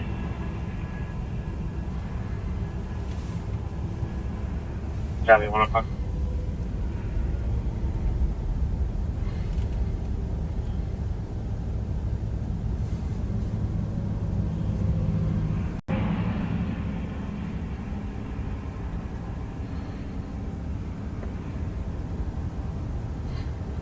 $2160, copy, car to car. $2160.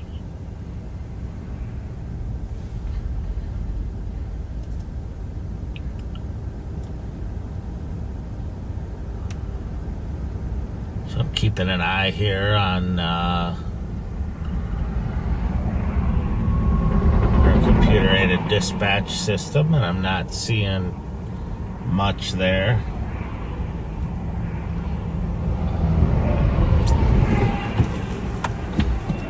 We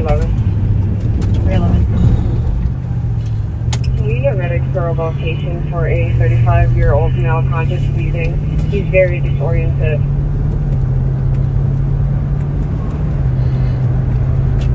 Copy, what's your exact location?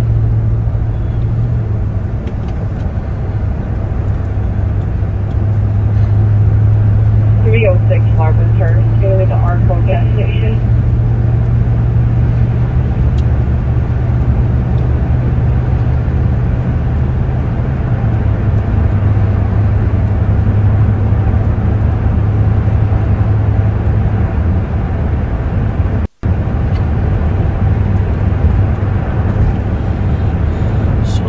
Back eastbound on 694.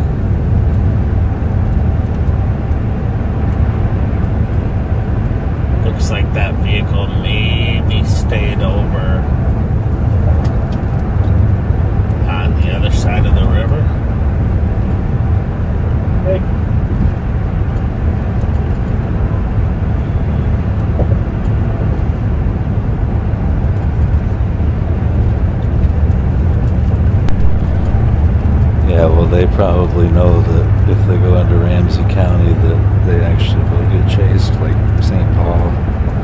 will terminate right away. Minneapolis probably will terminate.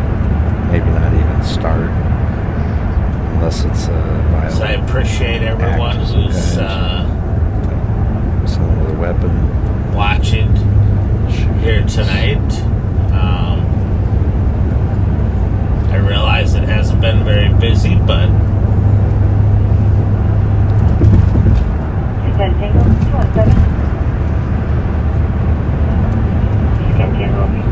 quiet's okay too, Mike.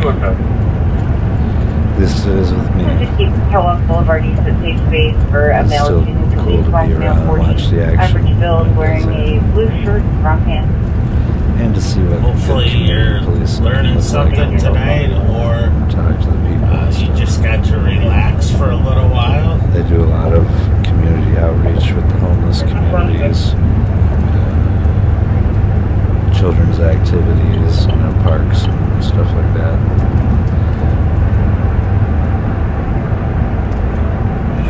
Try to help keep kids busy and out of trouble.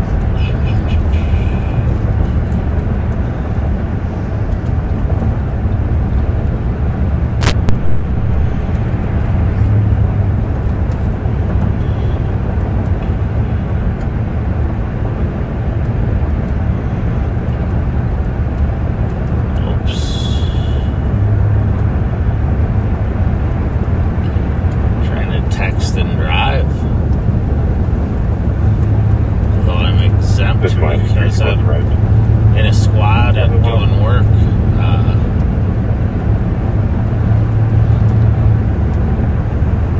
Still got to be careful. So we're going to be going back over to Sheriff Fletcher soon here. I appreciate everyone riding along with me tonight. Not gonna lie, I'm not so sure about that one. Darren, Joe, or because if that's true, it should apply to all commercial drivers who are out there doing their job. Hopefully, at some point,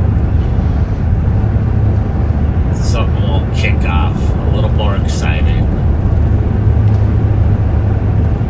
Not to be, nitpicky, but I'm just saying.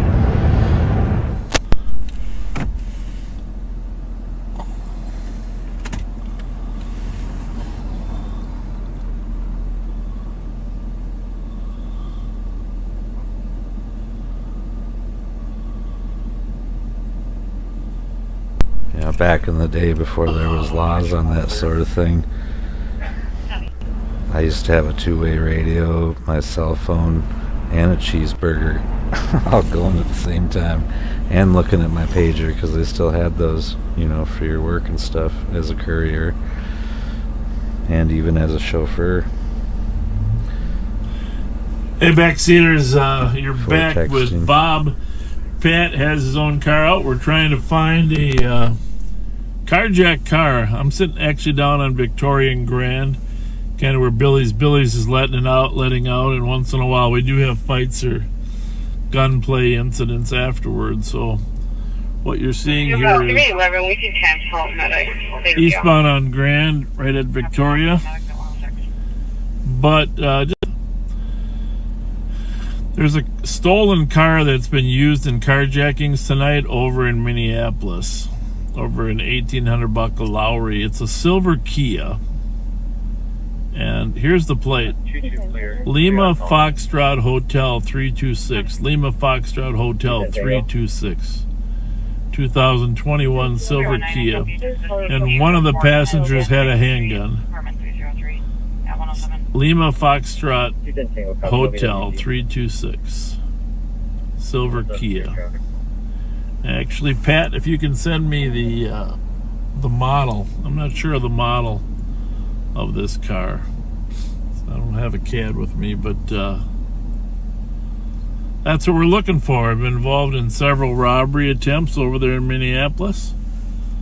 So if they come over here, the CAD team is on alert. Lima Foxtrot Hotel 326. And if you're out and about driving around on your way home, it's a Sportage. Kia Sportage is the model. Love to have you help us out with that one. That one is very chaseable by all agencies.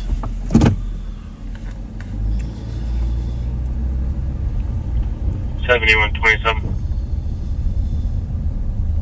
Good. Medical at 2670 County Road I from a 210, 27-year-old female UTI. Squad 126. At 108. 126. Front alarm, 2274 Parkway, audible. Always Video gets a showing little white tense here male at on the closing. beach, Hidden build with a black coat and a backpack in the view. Unknown exactly what it covers. We can handle tension, we just want to make sure tension doesn't lead to conflict. 126 copies. Wait, yeah, copy. I'm already 53. 17 Ramsey, copy 3, northeast. Other en route 38. How was your night? Hello, doing well. Good. Good. Have a nice one.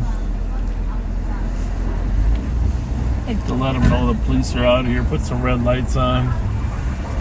Keeps everybody kind of in check behavior-wise. 381. Proceed right 21521 Westminster, apartment 110. Copy at 109. Squad 221 copy, no BWC. Thank you.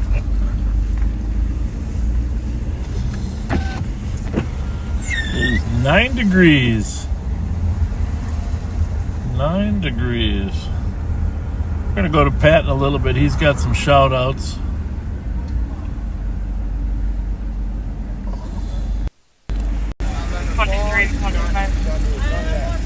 Got a few Ubers, Lyfts.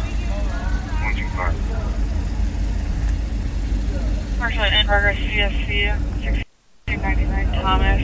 Caller's at her boyfriend's house. Party there that's intoxicated trying to sexually assault the caller and is requesting medics. Just a copy.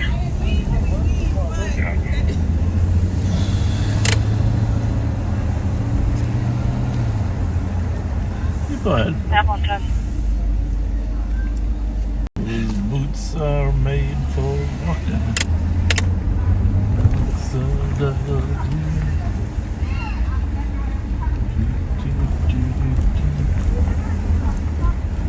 Okay, 282 status.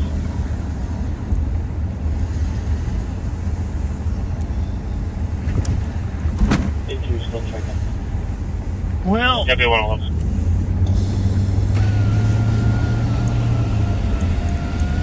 Gonna check a few other places out here now.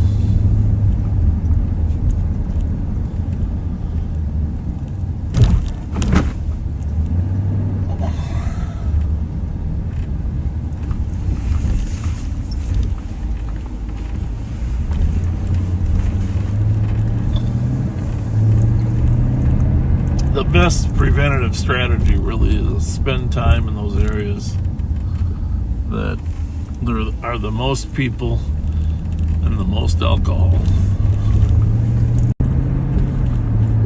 Most people and most alcohol.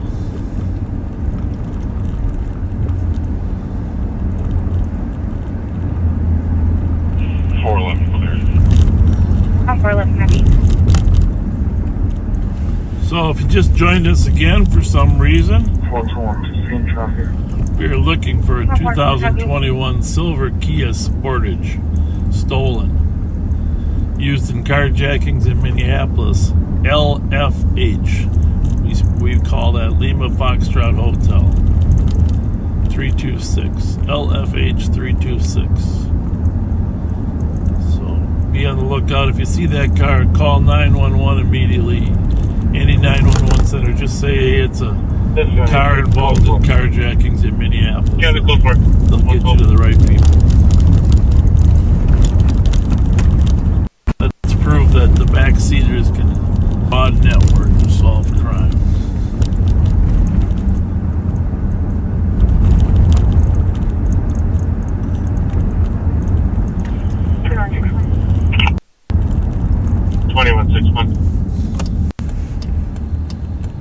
Can you retire a welfare check and clear report? Same kind of car Pat used to have. Chevy 113. A lot of dirty license plates out there. Difficult to read in this dirt.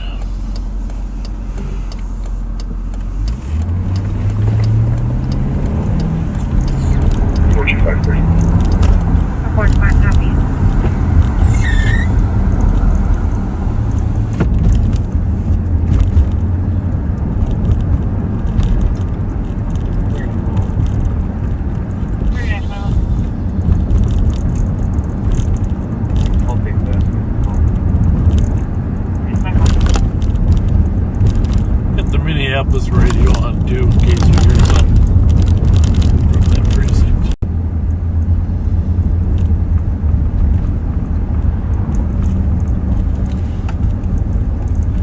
I think Pat's gonna sit over on the border and do some shout outs for you. 312. White Bear in Iowa, Juliet Charlie Golf 971. Copy, White Bear in Iowa at 114.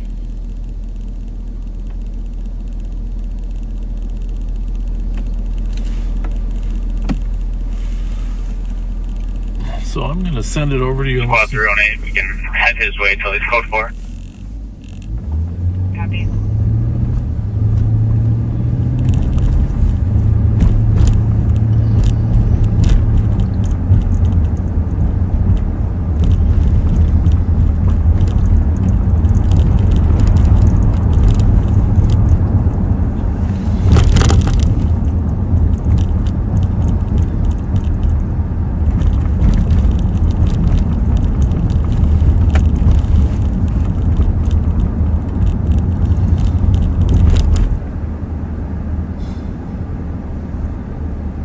Zip Zone A2. Squad's clear report. Alright, I'm going to send you over to Pat for a little bit. I will have you back before we EOT. And thank you for joining us. But 310, can you clear him? we'll be up for a while longer. We want to find that carjack back before we EOT. Thank you for joining us. But 310, can you clear him? we'll be up for a while longer. We want to find that carjack back before we EOT. Welcome back, folks. I am getting set up to watch an exit off of 35E. That's a common escape route for. Welcome back, folks. And while I'm sitting here, well, gotta get a little further up. Squad 211. 211. Squad 211 for welfare check 1501 University Avenue Southeast. This is two-hand information. The caller Well, I'm stating that her sitting here. I'm boyfriend going to give on scene. a couple shout-outs. And callers requesting a welfare check with him. And no BOT.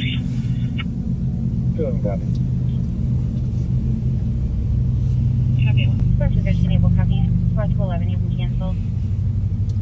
Happy birthday to Greg Stenger, February 24th. Diane Gagner, February 9th. With love from her latest Live on Patrol recruit, Rose Reed.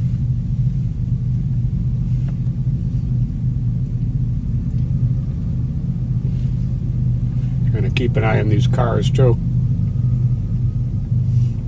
Happy birthday to Wayne Nelson and Sheriff Bob Fletcher.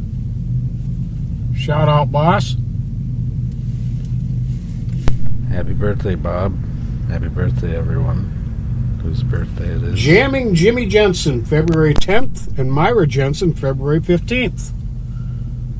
Shout out requested by Barry Frank. 13-year-old Fern made the honor roll on the Dean's List from proud grandma Lisa Jones. Joe Chidian retired on February 11th from HCMC after a 48-year career in IT. Alicia Veneman, get well wishes to you from all of us. Your husband Sean. I think I saw you guys just last week. Sends his love to you. I'm actually sitting in the parking lot of it where the fight happened, so I'll be looking for it.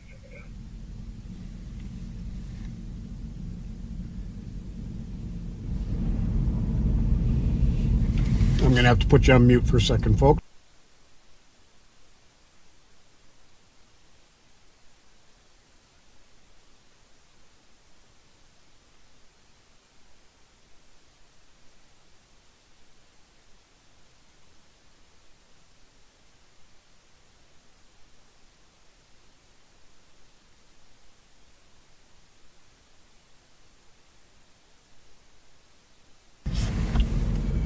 Shout out to Lois Drager. She's a Live on Patrol charter member. She's 89 years old, lived on the east side of St. Paul all her life. Riding with us in the back seat.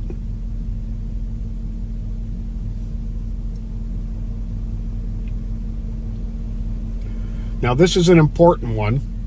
Jessica Edburn, who's the widow of our Ramsey County Deputy Dallas Edburn, 381. who passed away on August 1st, 2022. There's an annual event, We'll be out at 10:17 Tunnel to Towers, by Tunnel to Towers, which honors first responders. They provide mortgage-free homes to Gold Star military families, fallen first responder families with small children, smart homes for catastrophically injured military vets, and they recently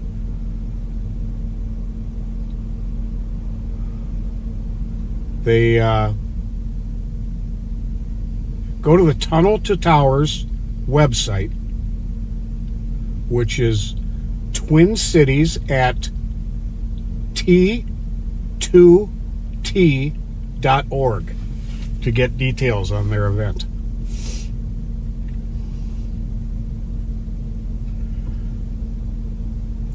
Well, Terry Lemero's wife says she was so inspired by me quitting smoking that she has quit after 35 years. And he wants to know how I did it. Well, I did it with Nice, amen. the patch. And I'm still on the patch, and I'll tell you, if I've got to be on the patch for the rest of my life, that's better than smoking. So I don't have any problem with that. But yes, it was the patch.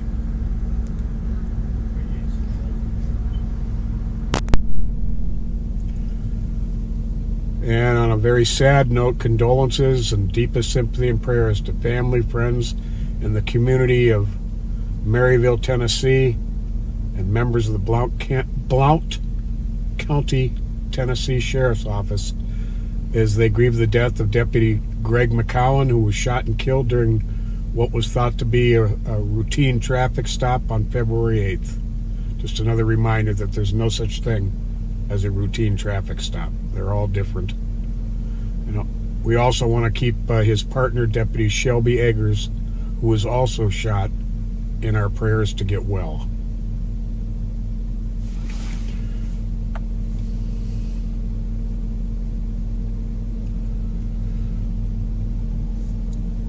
All right, folks, I think it's time to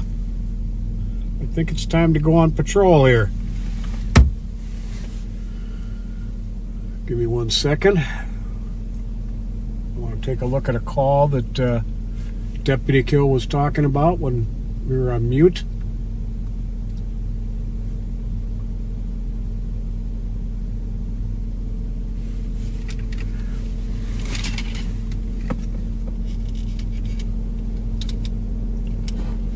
Deputy Kill appears to have come across a assault suspect.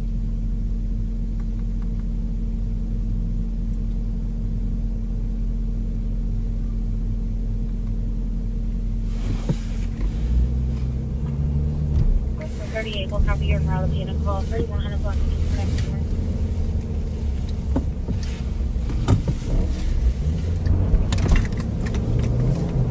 think we'll head over towards where he's at 313 North Dale.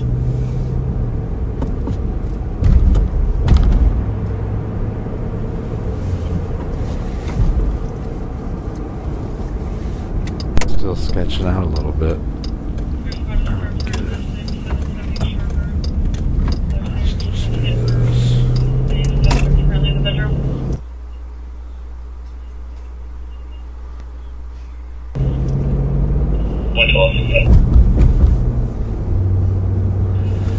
Copy, squad, just 112.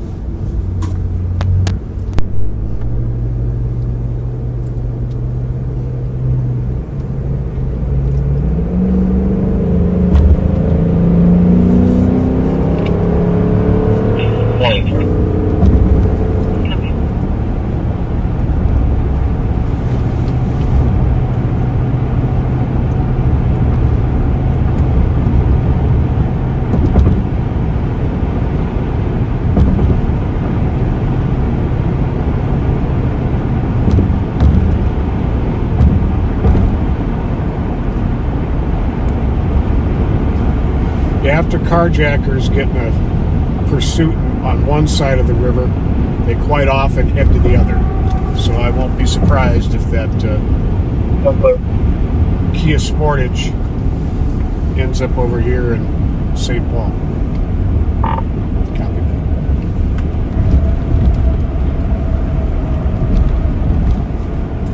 So Sergeant Joe Kill is clear from that assault call.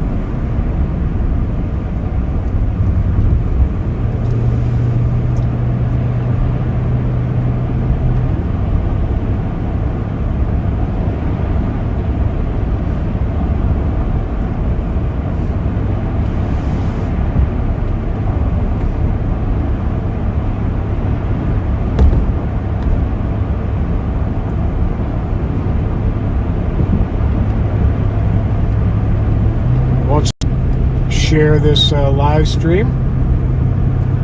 We love getting our message out, showing the humanity of police officers and what they See, we gotta help out of this CFC.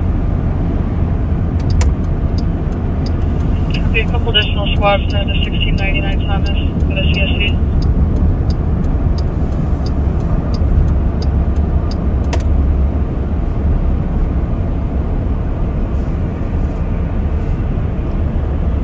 see what that call's all about. 102, 202 is going to be held over until the further notice. Copy, a couple. 186. Copy, 175, I copy your note as well. Copy. 123. 123. Just so this question out, this appears to be in some type of group home. A male unrelated to the incident came here and he's already shouting at us, so I need some more hands on deck here. We're going to head out. The address is a group home. Male unrelated is already shouting at officers. Additional squads are en route. They're out there on a reported attempted rape. Some male who's not even involved is shouting at the officers.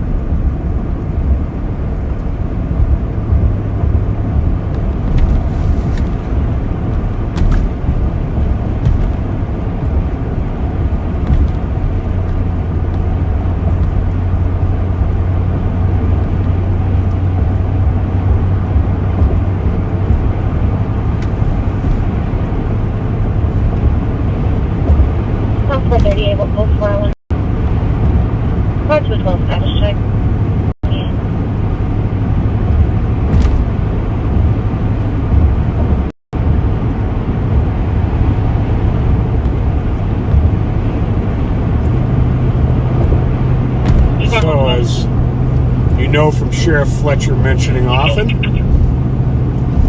Snelling Avenue is 1580 for the east-west streets. 3 blocks west of Snelling.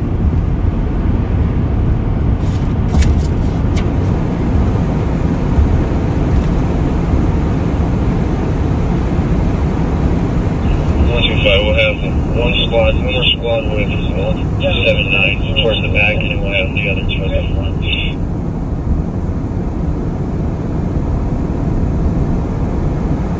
this call.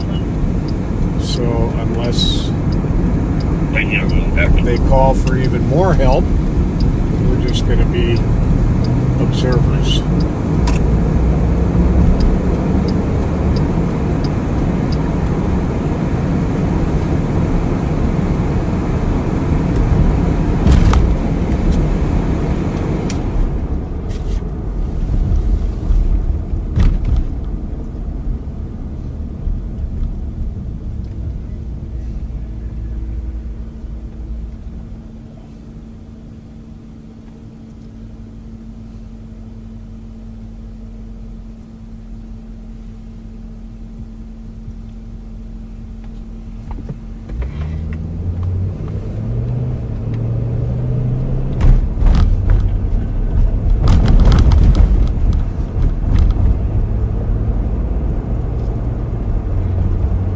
It is down to 9 degrees now.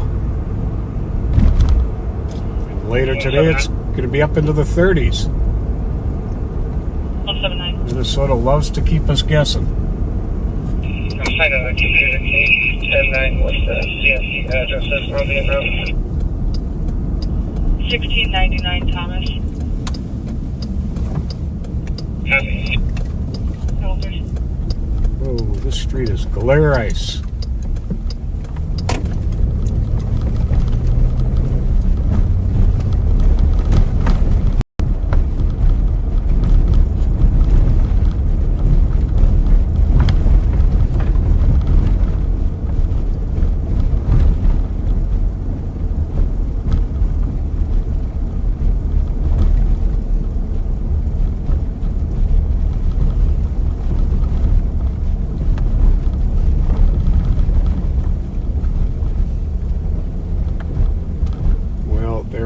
Plenty of officers here.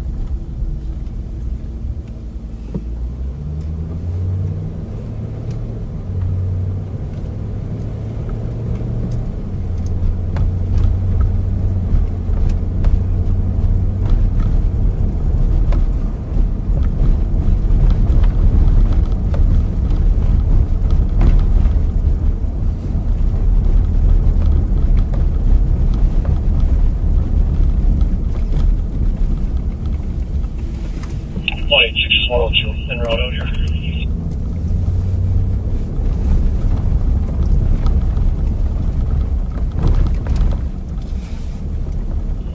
$102.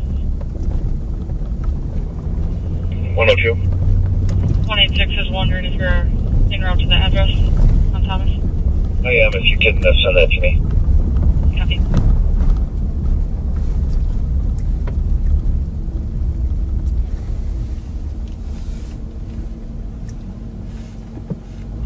One seven nine.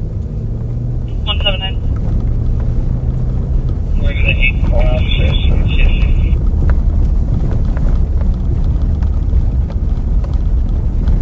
179, can you go again?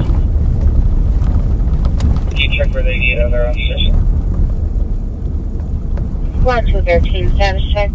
This neighborhood we're coming into has a number of stolen cars that get dumped in it. We come up with some carjacked cars as well. Checking with squads on scene at Thomas where they need more officers. 1, 2, 3. I think we have enough out here for now.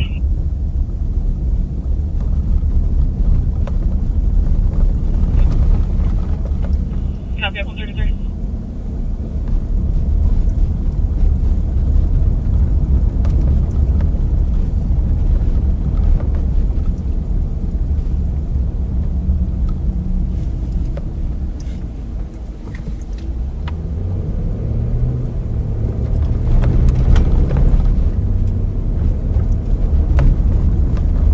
Generally a very, very quiet neighborhood out here, but there are a few people that manage to make it bad for the rest.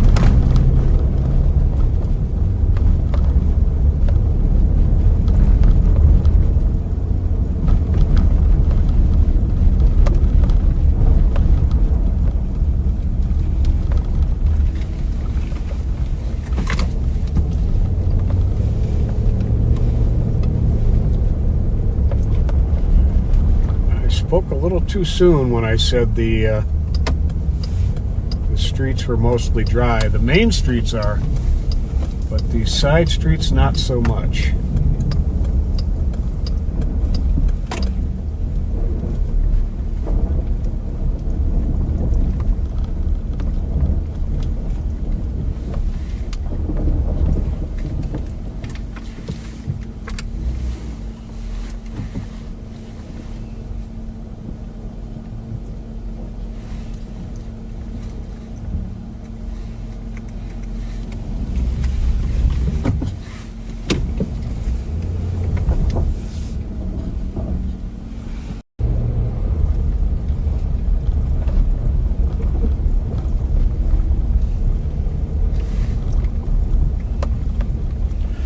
Running a Hyundai that was parked there.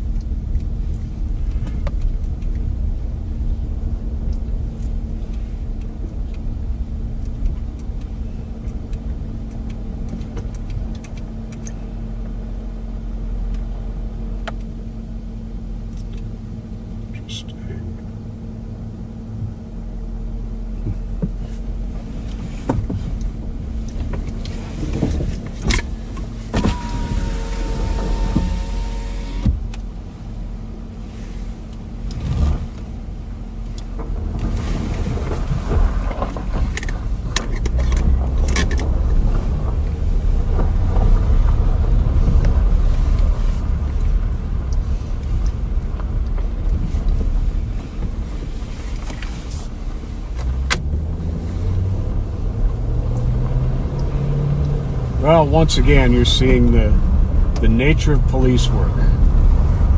This has been mostly a pretty quiet, let's see here,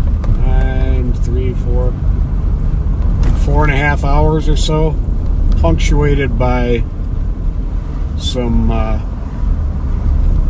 pretty extreme excitement on a couple of occasions. That pursuit in North St. Paul, where the car tried to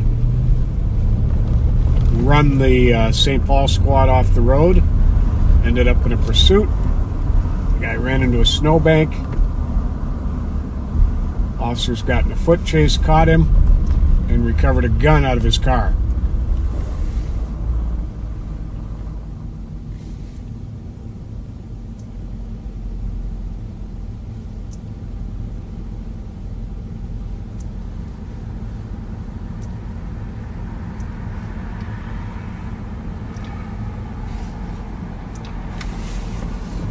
And then there was the stolen car that the St. Paul cars spotted and fled from them and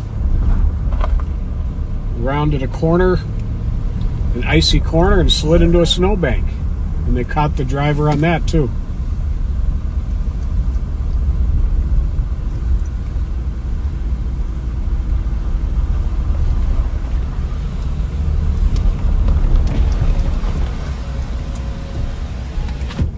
Well, folks, as you are hearing, it has just gotten dead quiet on the radios.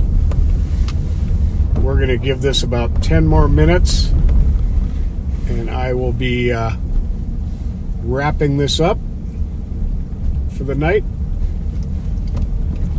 But if something happens in this next 10 minutes, we'll keep going.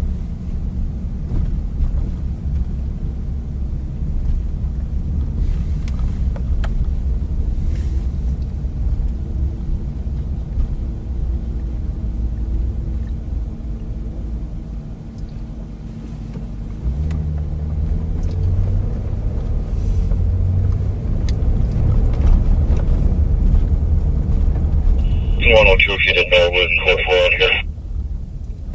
Copy, code 4 139.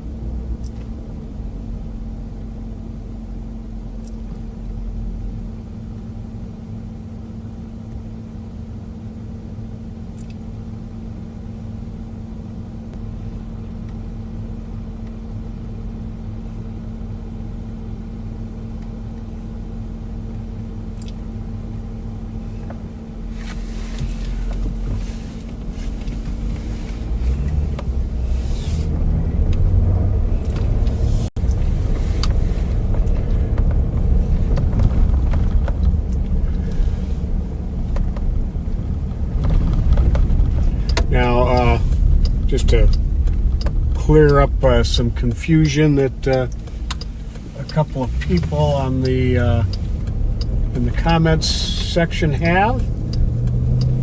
An on-duty police officer can park anywhere but in a handicap spot. And in an emergency, they can park anywhere, period. So I hope that answers that question.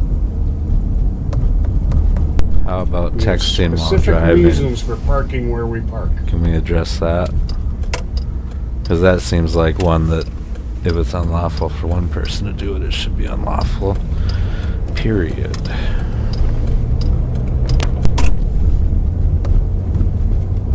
But I guess whatever, I get it, because as a driver, I used to do it, and I would still do it. We are I just wouldn't southbound let on them see me doing Hamlet, it. coming up on Minnehaha. Got the high rise of 777 North Hamlin on our right.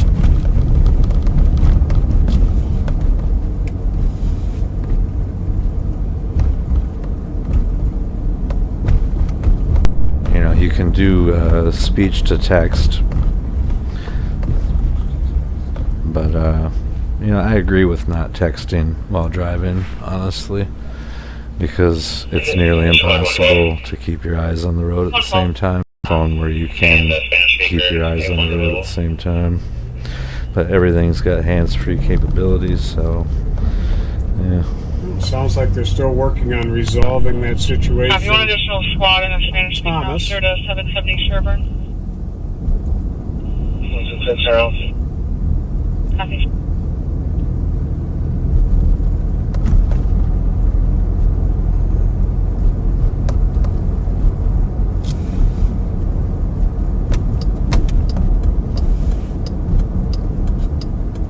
Are you going to stop?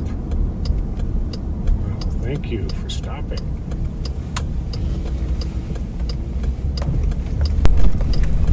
As a commercial driver, I would either, you know, I would just call them, and if that didn't work, then they'd have to wait until I was stopped.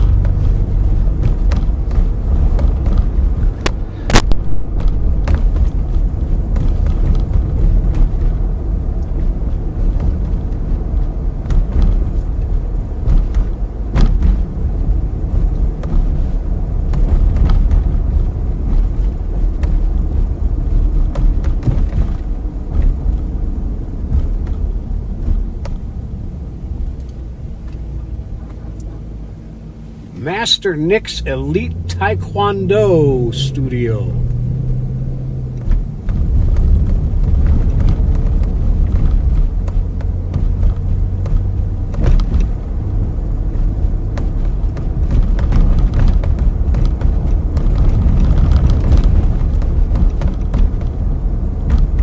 Yeah, so when they wrap this up, I'll be wrapping this up as well simultaneously, and then I'll be coming back on to play some tanks for a little bit.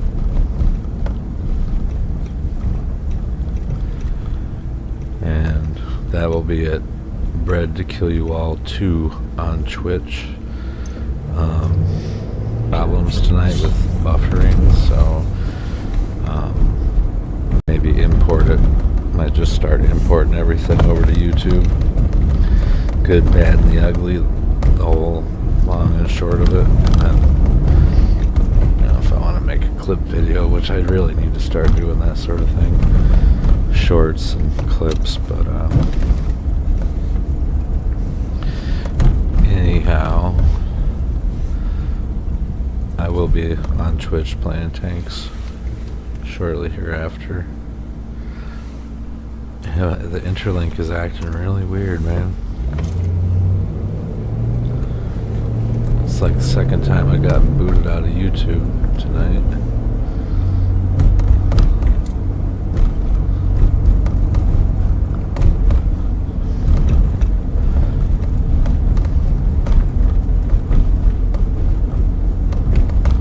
Allegedly, there's a lot of CMEs going on right now too, so it's possible that might have something to do with it. I don't know.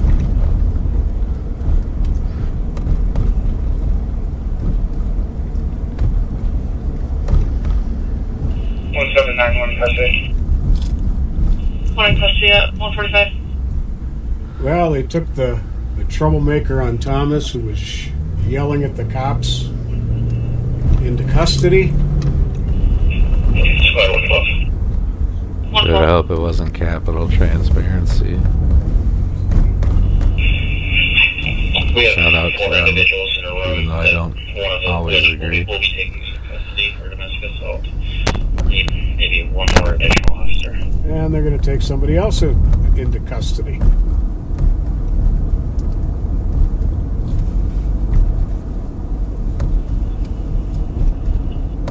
Copy, another squad to search at 770 Sherburne for one that will be taken into custody for domestic assault. What's your Richard for that? Copy.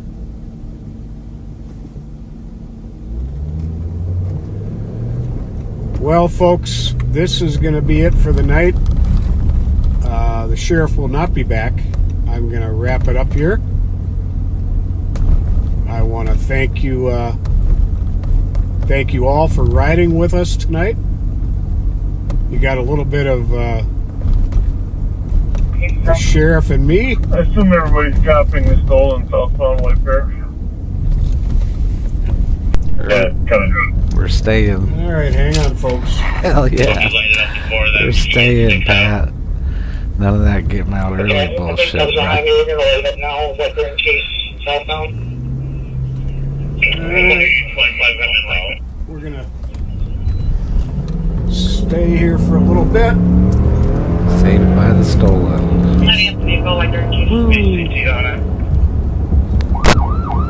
East side squads are following a stolen on White Bear. Stop White Bear case. Stop at White Bear case.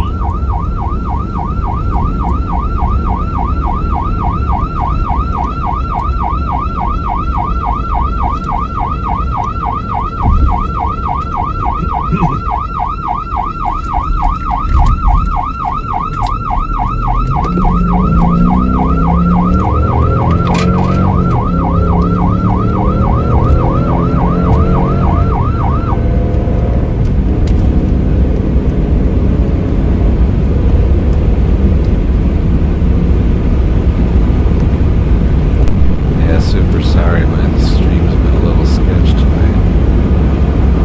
I kind of want to try to refresh it one more time. Wow, that went fast. Oh, that one's over with two. Canceling the 10-3, 148. Dude. Apparently the man decided, or the driver decided not to flee.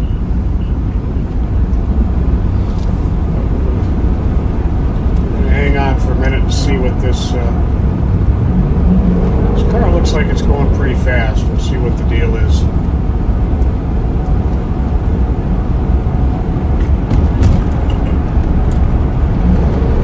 So it seems to me at this point, like, I mean, minus this last one, that No, I think it just looked like it was the going new fast. thing is to bail out quickly before there's like a bunch of squads all over the place.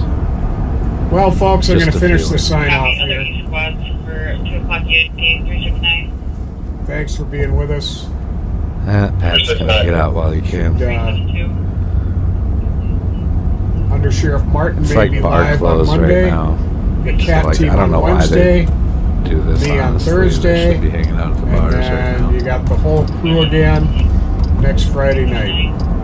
So thanks for being But with us. appreciate them very much. And, you know, Hey, whatever. keep being It's late kind, for them, okay? I guess. Hope you had an interesting night riding with us. Thanks for sharing.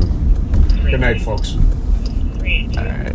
Catch you guys all shortly. It's next broadcast.